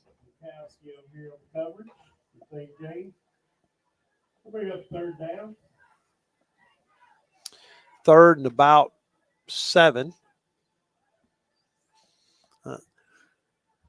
Ball here on the near hash mark. 3:09 in the quarter, 35-6. We're glad you're with us here on WRBZ.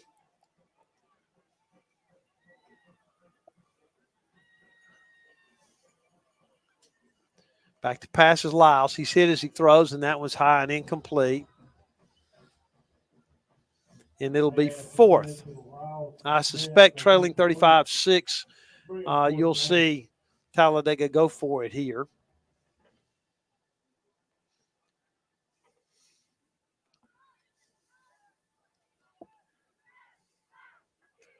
And I wouldn't be surprised if one particular number 2 was the primary target.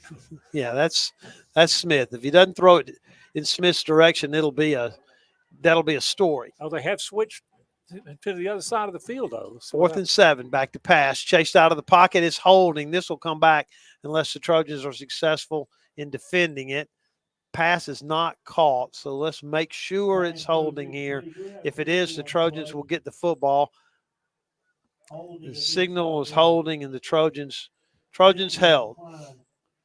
St. James will get the ball at their own 37.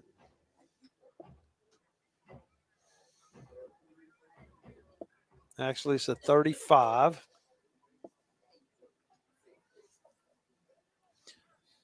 Nice, better stand there by the defense. A little more pressure there on 4th down, chasing Lyles out of the pocket. If you're watching this on Facebook, I promise I realize that there's a camera, and I'm trying to do too many things at once. Make a tea time for tomorrow. get information from Montgomery Broadcast Central, keep my drive chart, and talk. The man And in deal with motion me. is Mason Craig. Yeah, that's going to be illegal motion. Craig was going toward the line of scrimmage when the ball was snapped. St. James fumbled it. He made a bad play worse. Yeah. Now legal ball. Give the ball right back to the Tigers. That'll be at the St. James 34. Tell you what, let's take a quick break here and go to Brad. Have you got some scores for us, Brad? Absolutely, I do. From Network Control here, Prattville Christian Academy 0, Alabama Christian 35, Cleburne County 14, Booker T. Washington 34 in the fourth quarter. Handley 49, Munford 0 in the fourth quarter. Man, I can't, last week we were able to take Handley down, and Handley's rolling tonight over Munford. Montgomery Academy 41, Northside Methodist Academy 0. Montgomery Catholic 42, Charles Henderson 6. That's a third quarter score. I'm sure they're in the fourth quarter by now. And finally, let's see, we got Trinity Presbyterian 30. Got them in a couple of weeks. And Slocum 0. Trinity 30, Slocum 0. And Bullitt County 18, Tallahassee 7 in the fourth quarter. Thanks very much, Brad. On first down, Lyle scrambled, chased out of bounds by Wills Johnson. Pickup of about 4, maybe 5. The ball inside the Trojan 30 now. St. James turned the ball over. Now they've run 4 offensive plays in the second half. With all the Defense action ought in to be this getting game, that was tired. the first turnover. Little slip screen, and the receiver, Smith, I think, is going to get out of bounds, but it's going to be near a first down. Sorry, JR. I was that's okay. stepping all over you. That's all right. Had pretty much a smorgasbord of everything this game, but that was the first turnover. And a very, very late flag just got thrown. Things getting a little sloppy here in Talladega.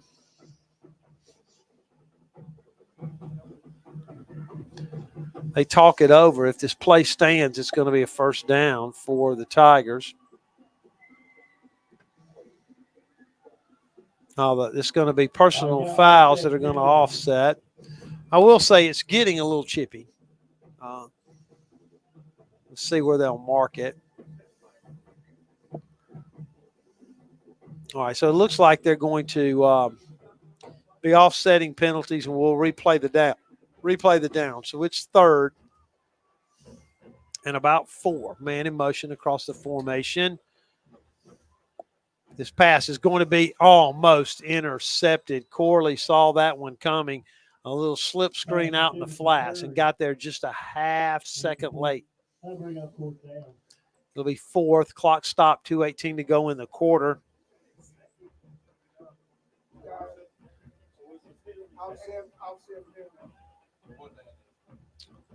Yeah, it's third now. All right, apparently, so the penalties were not after the play. They were during the play, so it was just a replay play. All right, it's 3rd down and 7 after the incomplete pass. Man in motion again. Same play and defended better. It's caught by Smith, and he broke a tackle. Did they not blow the whistle? They did blow the did. whistle. Okay. Oh, my goodness. Might have been a bit early.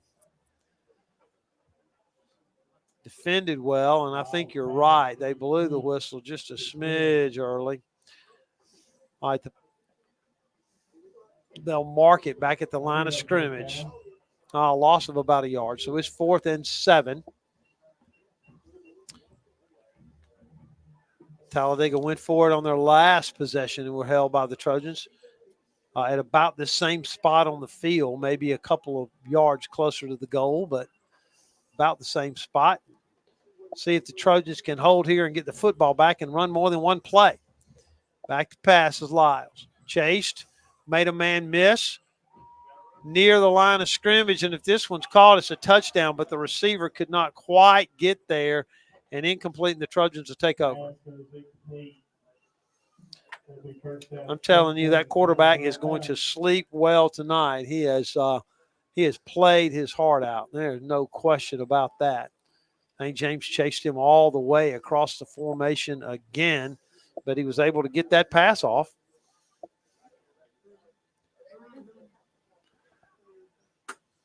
St. James will take over at the Trojan 32.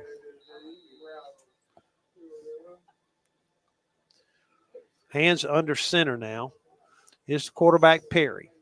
Pruitt Connor behind him. He'll take a little toss sweep. Not blocked very well. He's going to give ground, get on the ground, Pruitt. A loss of 7 or 8, but nursing that injured ankle, and he's going to be needed next week against Trinity. 1:08 to go in the quarter. Clock ticks. For those of you hanging on to hear basket case, stay with us. We're going to get there, Coach. Coach asked if we had War Eagle. I don't believe we have that one recorded. I'll check for you between now and next week against Trinity, Coach. Sometimes in Tuscaloosa, the only reason I go into the game is to get to hear basket case. In the shotgun is Chase Perry. Pruitt Connor across the 30, broke a tackle to the 35, broke another to the 40, and it's going to be third and only a couple of yards to go. Nice, tough running by Pruitt Connor.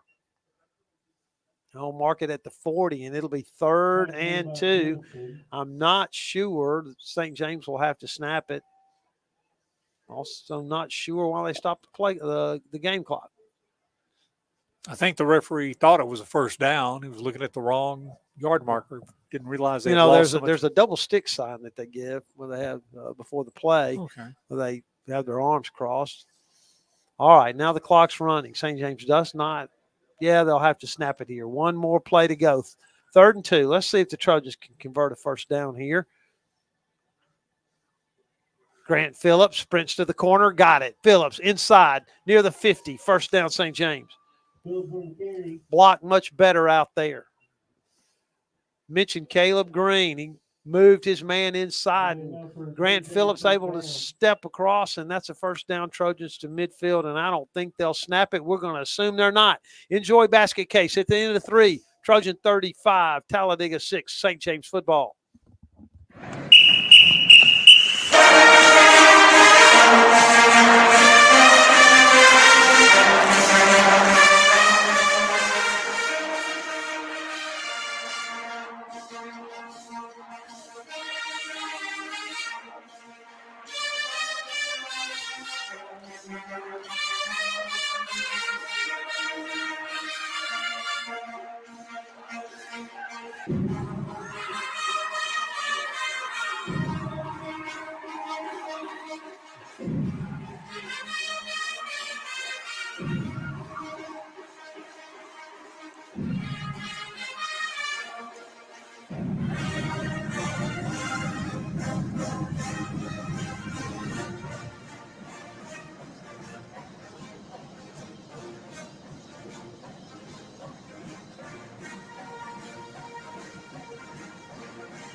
We don't miss a play. We always do.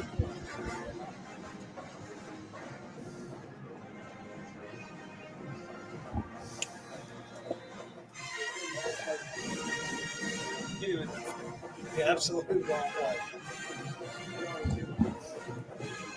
pass to finish the Cutler, so it's incomplete. That'll bring us second down. All right, we start the fourth quarter. St. James leading 35-6. First down pass to Charlie Cutler was dropped.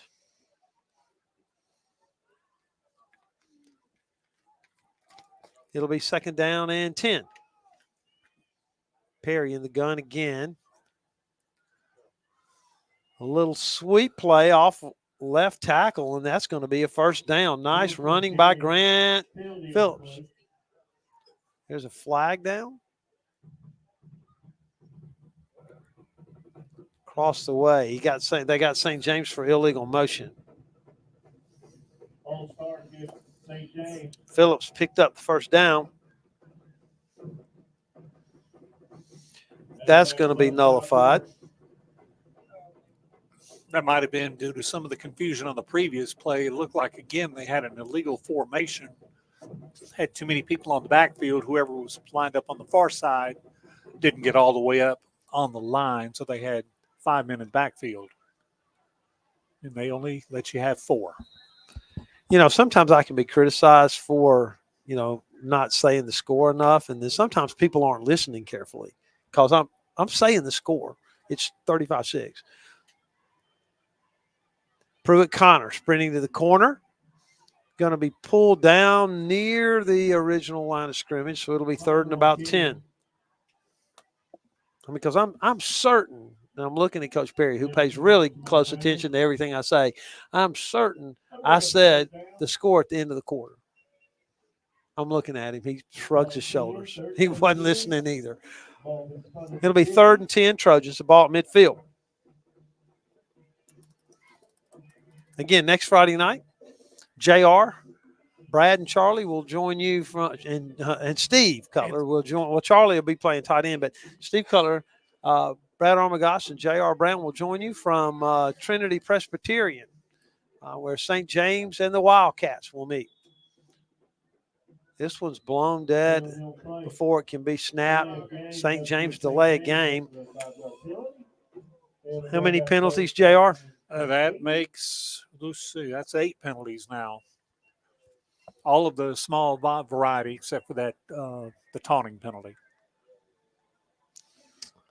I'm told by 3 texters that I did say the score at the end of the third quarter. I'm pretty certain you did, but just in case you didn't, it is 35-6 St. James. 35-6, 11:31 to go. Chase Perry in the gun, gotten a little sloppy here. We're just zipping along at the old ballpark. Perry rolling to his right, now back to his left, giving ground more, and he's going to throw this one off the fence behind the St. James sidelines, and they're talking about whether or not that's going to be intentional grounding, and I don't think it is, and it's going to be fourth.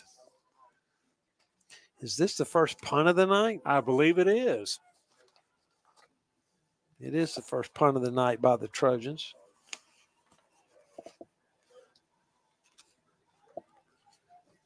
We'll see how Dylan Hines does with the rugby punt.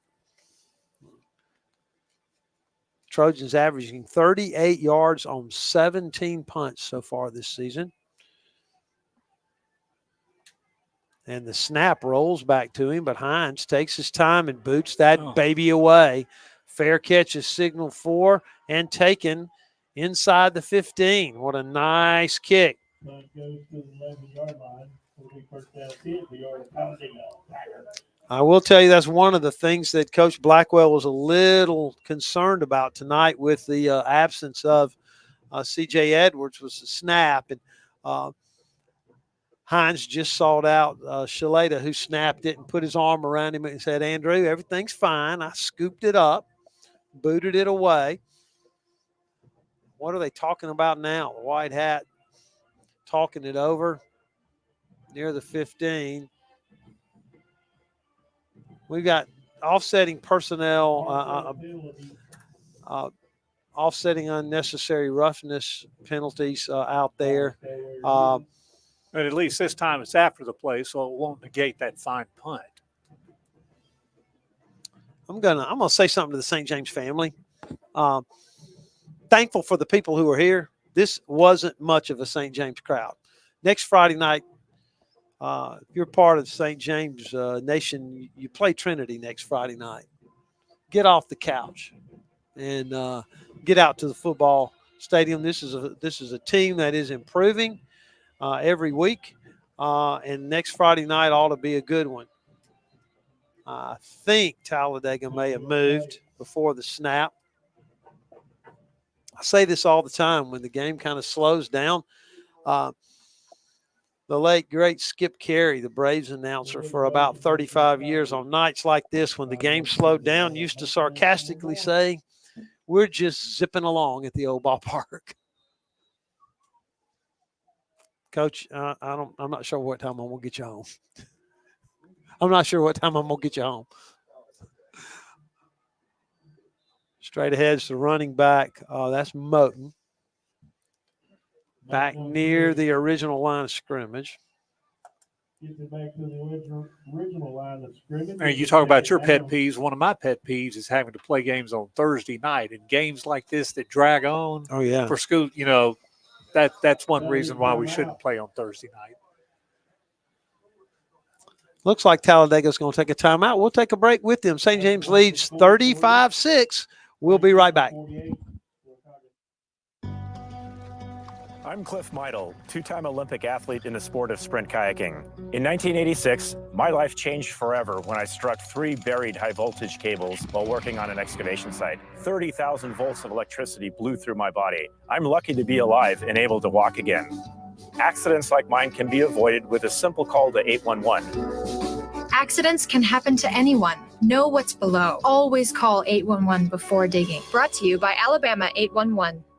If joint pain or an athletic injury has you out of the game, call the Houston Clinic team at 334-245-6605. Doctors Lee Murphy and Derek Westner are seasoned healthcare providers working to provide high-quality sports medicine care to the athletes of the River region. Dr. Murphy is an orthopedic surgeon. His clinical focus is on shoulder, elbow, and knee disorders. Dr. Westner is a veteran and a no-operative sports medicine physician, specializing in the no-operative treatment of all musculoskeletal conditions. Doctors Murphy and Westner are part of the Houston Clinic on Taylor Road in Montgomery.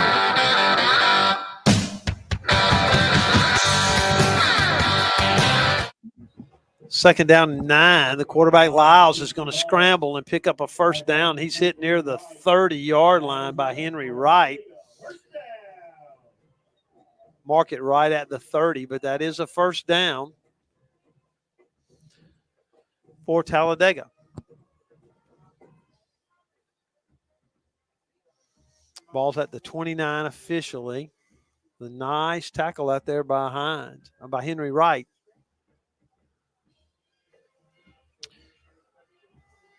Quarterback Lyles is going to be grabbed and dropped by Will Wright. Back to the 21. It's going to be a loss of about 8. 10 minutes to go. Trojans up big. On what's not been, again, it hadn't always been pretty. But the St. James offense showing a few signs of life here tonight. Ball at the 21. 4 wide receivers out there for Lyles. He's going to throw it in the direction of Smith, but that's going to be incomplete. Young man's tired, and he ought to be. 10 catches for him. Let's see, I believe he's got 11 now. Pass goes incomplete. Doesn't bring up third down. You throw it in his direction, he's going to catch the football. Ball's, again, at the 21. It's 3rd and 16. 9:31 to go. Thanks for joining us. If you're watching on Facebook, we appreciate it very much. Share it with some of your friends on your post. Back to pass. Chased out of the pocket by Zakowski, and that pass is overthrown and incomplete. I stop and look for flags. I'm doing that now after every play, doggone it. That stops the clock. 9:20 to go. 4th down. Looking across the way, wonder if we'll see some of the backups get in, although honestly, where offensive linemen are concerned, St. James is playing just about everybody they've got. Braylon Corley stand near midfield to return this punt. Again, the quarterback, Lyles, is the punter. He stands at his own 10. They've had snap problems, but he caught that one. It's almost blocked it straight up. The Trojans don't see it. It could hit one of them if they don't get away from it. It'll bounce toward the 50, and St. James will take over at the 46 on the Talladega side of the 50. Check the time, 9:05 to go. And still 35-6. It's still 35-6. I'm going to listen, JR, next week, and if you don't say that score, repeatedly, I'm not going to bother you. Well, one thing in my defense, I don't take texts. So you don't? Huh? I'm one of the few people. I do not even possess a smartphone. I have never texted anybody in my life before. I can't imagine that there are very many people who can say that. No. I mean, I'm proud of it, and I'm trying to keep my record alive. All right, any quarterback for St. James is Wilson Aman. He got under center, got in the shotgun. Now he got back under center. He'll take the snap, and he'll hand it off to Grant Phillips, who will be hit by 4 different guys. This is one of those times where, I think he's looking to the sidelines and saying, okay, if you're going to put in the backup lineman, will you put in a backup running back? St. James playing Booker T. Washington a few years ago and put in all the backups. Booker T. Washington didn't substitute. They had 3 guys over 300 pounds. I said, it's one of those things where I might pull up with a bad ankle. Say, Coach, I'm sorry. Loss of 4. Ball's at the 50-yard line. Amen got his hands under center now. A little more running room. Near the 40. Going to be near a first down for the Trojans. Let's see where they'll mark it. It's going to be 3rd and 1. Carrying it for St. James is Ford Bass. Nice little burst there running off right tackle. They never did take him down. They're going to mark him at the 39. You'll need to get to the 40. You need to get to the 30. They'll mark it. Come on, Sonny. They'll mark it at the 41. You'll need to get to the 38. So it's 3rd and 3. Aman's hands under center. Sprinting to the outside's Bass. He'll cut back in. Drag him, man. He's going to be near the first down. Let's see where they'll mark it. Going to be a yard short, I think. Trojans may just go for it here. We'll see. Only punted once tonight. It's going to be 4th. They moved the box, which is the pole with the number on it. He moved it backwards instead of forwards. I looked up and it would look like it was 4th and 6. It's going to be 4th, and I'm going to call it to about 1.5 yards, really. Grant Phillips is in, I think, to try to run the football here and get this first down. We'll see. Hands under center is Aman. Phillips with it, looking for running room, stretching the play, and he's got it. First down, Trojans. And I think that's a face mask. Yeah, that was not a normal-looking tackle. Nope. It's holding against St. James. That's why I don't try to guess penalties. I thought you had that one nailed. Yeah. Coach Perry says I missed it, that one of the players threw the flag at one of the officials who picked it up and threw it back.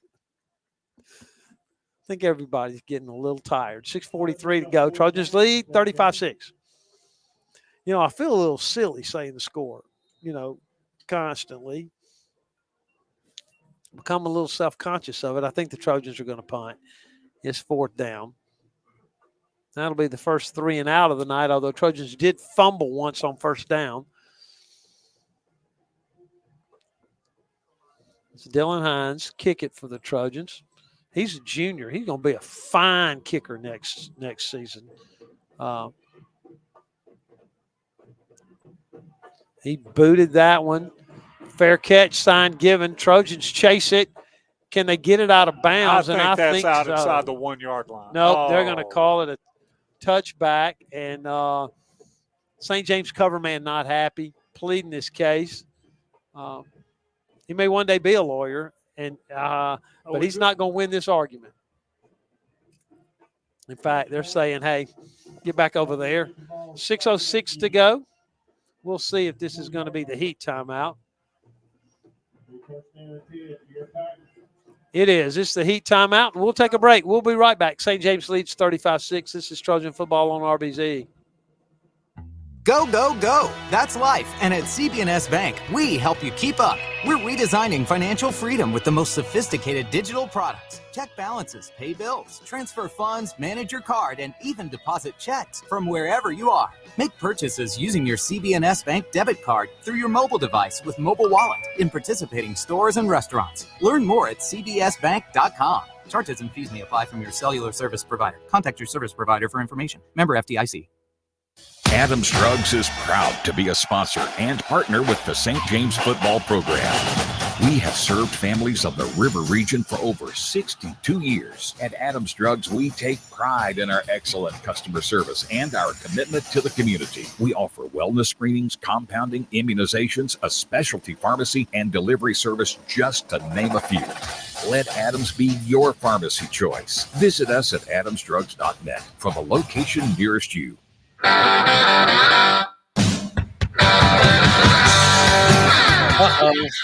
Out the corner goes the running back Moten all the way out to the 40. I said, because I thought he was gone.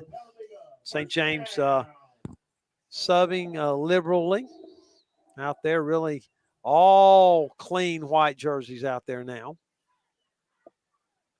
I'm trying to count and see how many guys are out there. Now they're going to take the Heat timeout. They did not take the Heat timeout. I don't know if Brad is ready to give us any scores or not. But if he is, Brad, go ahead.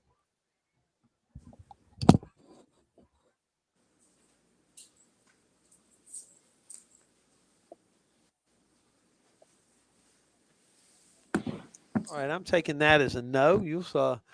We're producing this broadcast remotely, and we'll get back to him in a moment or so. Trojans lead 35-6. Again, next Friday night is a non-region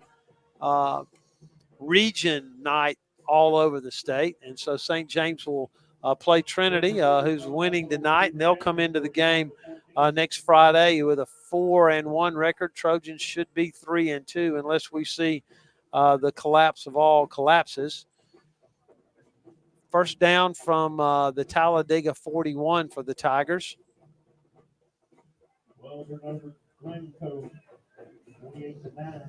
All right, we're about ready to go, and this is the time when I start trying to tell you who's out there. The linebackers for the Trojans are,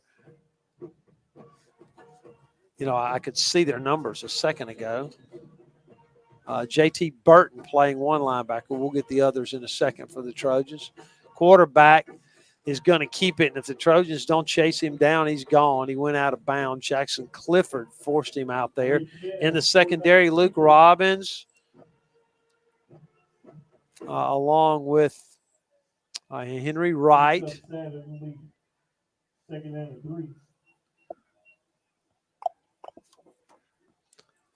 Brennan Stewart for the Trojans.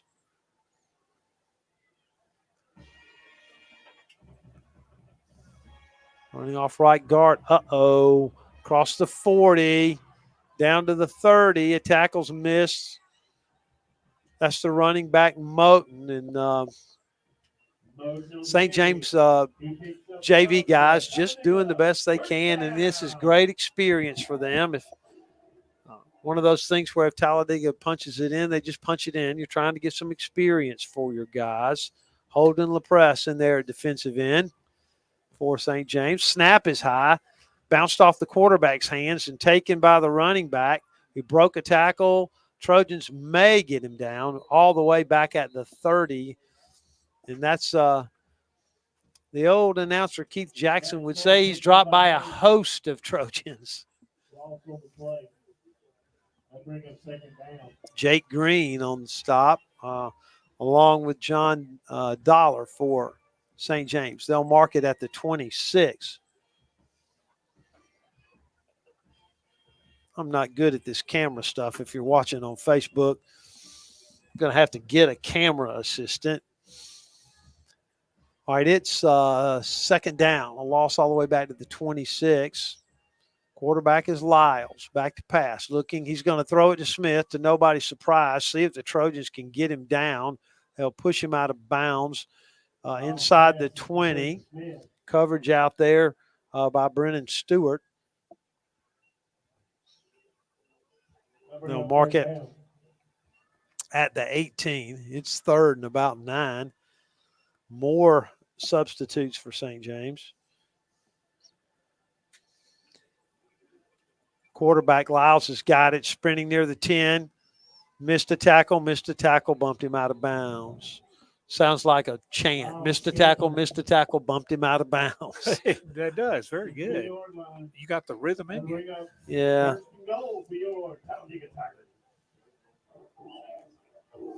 Ball's at the 3. Clock runs, 3:35 to go.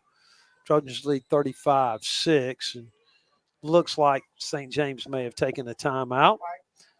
All right, I'm going to assume that Brad is ready and see if we can check some scores from around the state. Yeah, we've got some scores. The most important score I think we could all agree on is the Trinity Slocum score. Trinity, and this is a halftime score, but it looks like it's also a final score because of the way it's been posted. But I have Trinity 30, Slocum 0. If somebody can confirm that score, it'd be great. And looking at some other scores, we've got Montgomery Catholic 63, Charles Henderson 6, Montgomery Academy 21, Northside 0. Handley ends up winning 56-14 over Munford. Wow, that's incredible. Towsley comes back and ends up beating Bullitt County 21-18. Booker T. Washington 41, Cleburne County 14, Alabama Christian Academy 35, and Prattville Christian 0.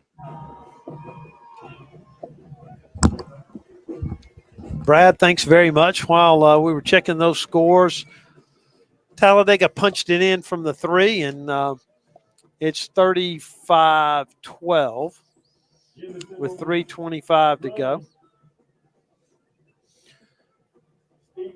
That was an 80-yard drive. Our old friend Spence McCracken used to say 80% of the time a high school team cannot drive 80 yards, which means 20% of the time they can. All runs on that possession. There was a pass completed. One pass. Bad snap again. Trojans are going to drop the holder, and that's that wide receiver, Malik Smith. Drop him, and JR? I believe that's 6 in a row, correct? That's 6 straight extra points stopped by the St. James defense.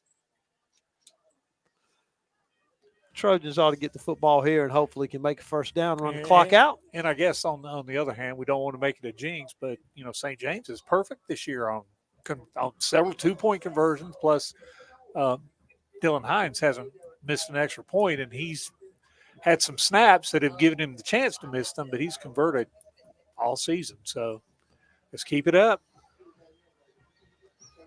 And another thing I noticed that Dylan. He's been doing a lot of the pooch punts because the opponents have had, receivers could be very dangerous running the ball. But at the start of the game tonight, he kicked some inside the 10-yard line, and that's good to see as well. Well, that's right, kickoffs.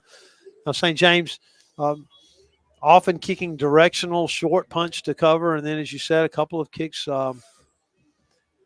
deep to about the 10 or so. What a weapon it is in high school football if you can boot the kickoffs into the end zone. All right, this is this would be the second team return, guys, and I don't know if we're going to get an onside kick here or not. It's 35-12. Trojans are going to go to 3-0 in region play. Booker T. Washington will go to 3-0 in region play. We'll check that in a minute, too. I think I have all I need to tell you that. This one's going to be taken at the 10. Near the 30. And that's our friend number 35. And you have him, right? Yes. JRs, we did not have that information in the Montgomery Academy game. We did not, and of course I'm on the wrong page, so he's here somewhere. JR, I thought you were prepared. Oh, no, I knew you had us covered this time. It was a great return though. Here it is back here. Right where I left it. That's Hunter Hartshorn, Jr., number 35.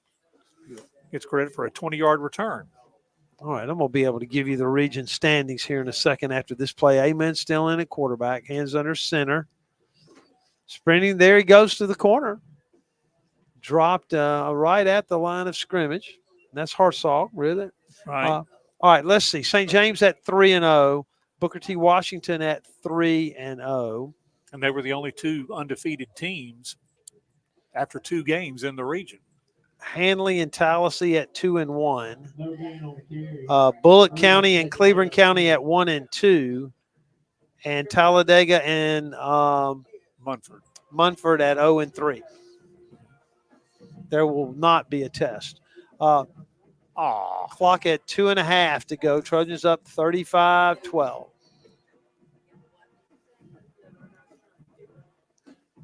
Amen. Rolling to his right on a quarterback keeper, and he ducks under that big defensive lineman, Tyler Floyd, who's 315, and Amen weighs about 120. Saw him coming and got himself below that big tackler, and it'll be third down at about 14. Trojans need to get to the 38, and the ball's back inside the 25. Clock runs.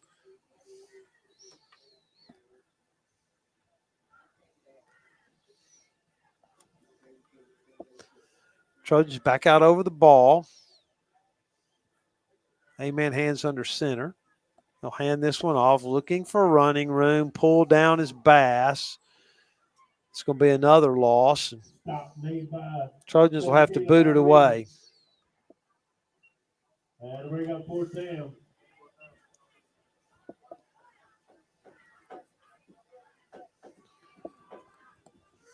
The ball's at the 22. I don't know whether the Trojans will punt this or not. Looks like they will. The clock's going to be inside a minute.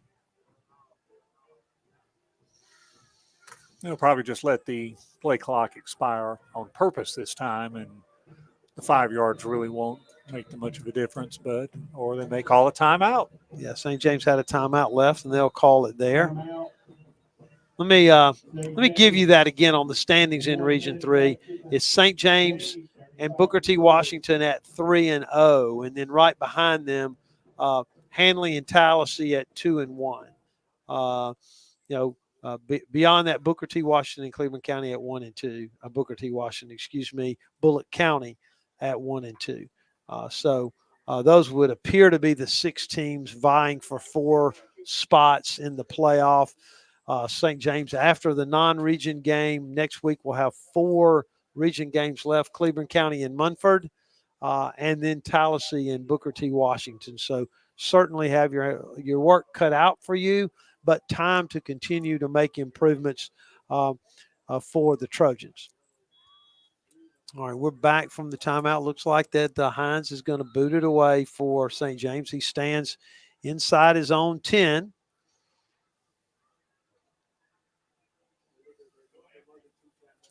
Snaps a little high, but he handled it, holding it. And now he'll boot that rugby kick. It'll hit near the 50. It'll bounce off Talladega return man, and the Trojans will cover it, and that ought to allow St. James to take a knee and get out of here. It's 35-12. That's when you hear on the field they use the magic word Peter. That means Yeah. get away from the ball. And unfortunately, that Tiger just stood right in the path of it, and a very convenient bounce right back to Ford Bass. Well, Hines, they really didn't rush. And so Hines held the ball, and gave St. James plenty of time to get down there and also gave the Talladega return blockers plenty of time to retreat. So the kick was a little short, and there were 3 or 4 Talladega players in the neighborhood. Bounced off one of those, and St. James is going to take a couple of knees, and that'll be it. And they'll snap it to the quarterback, A-man. Well, this is his technically the 3rd series. He'll take that snap, and if they'll take their time before they set this ball ready to play, they will not have to snap it. And they did, and St. James should not have to snap the football. Trojans are going to get out of here with win number 3 on the season. St. James 35 and Hanley 12. We'll recap it for you. The Trojans led 21-0 at halftime on the strength of 2 Pruitt-Connor touchdown runs and a Chase Perry quarterback sneak. Trojans led 21-0 at halftime. St. James scored on his first possession an 81-yard touchdown pass to Tabor Alford. It's 28-0. Talladega answered.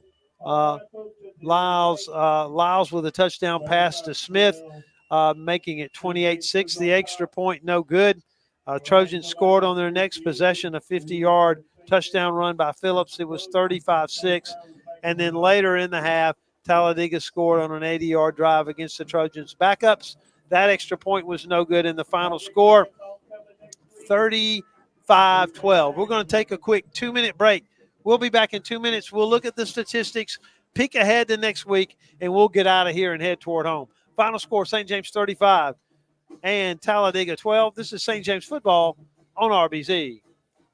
All aboard for healthy smiles. At Dentistry for Children, they love to make kids smile. Dr. Schreiber and Dr. Thomas specialize in pediatric dentistry, treating infants, children, and patients with special needs. You can trust Dentistry for Children to provide the highest quality care for children of all ages. Beautiful smiles begin at Dentistry for Children. Call today to make your appointment with their professional caring staff. Dentistry for Children in Montgomery and Wetumpka, proudly making kids smile for over 40 years. Nothing gets your attention like the pain you get when it hurts to walk. When you have that pain, reach out to Southern Specialty Physicians. Dr. Brian Sellers is a board-certified vascular surgeon with over 15 years of experience. And Dr. Brandon McCullum is an experienced podiatrist. Southern Specialty Physicians are working to keep Alabama walking. Located across from the AUM Water Tower on Sydney Curve and online at ssp.care. A fire can spread through your home or business in less than 2 minutes. That's why it's important to think ahead and have the proper fire protection installed before it's needed. Brendel Sprinkler Company can inspect your current system and help make sure that you have the proper equipment when it's needed. Brendel works in new construction, existing homes, and renovations. They not only want to help extinguish fires, they want to save lives. Since 1960, with over 5,000 successful installations. Find them online at brendelsprinkler.com. Welcome to Flavor Showdown! It's time for the lightning round. A snack that's actually amazing. Zaxby's Big Zax Snack? A superhero would have this superpower. Grilled chicken sandwich vision! Now your favorite Zaxby's meals are only $5.99. The Big Zax Snack, boneless wings, chicken sandwich, chicken finger sandwich, or the grilled chicken sandwich meal, each served with Pringles fries and a 22-ounce drink. Zaxby's Friends Family Flavor. Limited time only. Participating locations only. Do that all the time. 55 yards rushing, that's good to see on 9 carries. Chase Perry, after throwing for 114 yards in the first half, only completed 1 of 3 passes, but that was the 81-yard touchdown. So he has his first career 200-yard game of 225 yards, and Alford with the 3 catches of over 150 yards. That's pretty impressive. Like I said, it got a little sloppy in the end there with penalties. St. James ended up with 10 penalties for, I believe, 85 yards. A few of those were uncalled for, but that was basically the same. And kudos to Talladega and their 2 big players, Lyles and Smith. Smith ended up with 12 catches for 73 yards, and I believe it didn't add it up, but I think Lyles ended up with over 100 yards rushing with all those scrambles. Well, I'll tell you what, those two young men played their hearts out tonight, and that receiver, Smith, really caught the football, and St. James got some things to continue to work on, but improvement, no question, but from last Friday night to tonight, and certainly we see the score with the Handley game. It gives you a little better idea of what St. James did last Friday night, upsetting Handley. The Trojans now 3-0 in region play, and we'll turn their attention to their biggest rival, Trinity, next Friday night, as St. James will be back in Montgomery. I tell you what, we're going to wrap this one up and send things back to Terry Barber and Little Engine Broadcasting at WRBZ. So one final time for head of school Larry McLemore, for head coach Aubrey Brackwell, for the young men who play football in blue and gold for St. James, for J.R. Brown, for Brad Armagoss, for Terry Barber, for former head coach Jimmy Perry. I'm Sonny Brasfield. Final score 35 St. James, 12 Talladega. Gus, we love you. Y'all be safe and good night.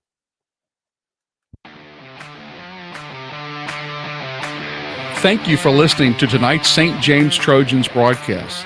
This year, our sponsors are Gunthorpe Financial, Montgomery Dentistry, Zaxby's, Breck Honey State Farm, Regions Bank, Alabama 811, J.C. Love Probate Judge, Merrill Lynch Webb Chastain, Adams Drugs, Brindle Sprinkler Company, Southern Specialty Physicians, Alabama One Credit Union, TW Orthodontics, Moore Company Realtors, Montgomery County Sheriff Derek Cunningham, Encore Rehab, Merrill Lynch Jake Ray, CB&S Bank, Just for Grins Orthodontics, Riverbank and Trust, Gulf States Distributors, Cadell Construction, Dentistry for Children, Katie Steenwinder, Houston Clinic, Cross Country Mortgage, Doug's 2 Salon,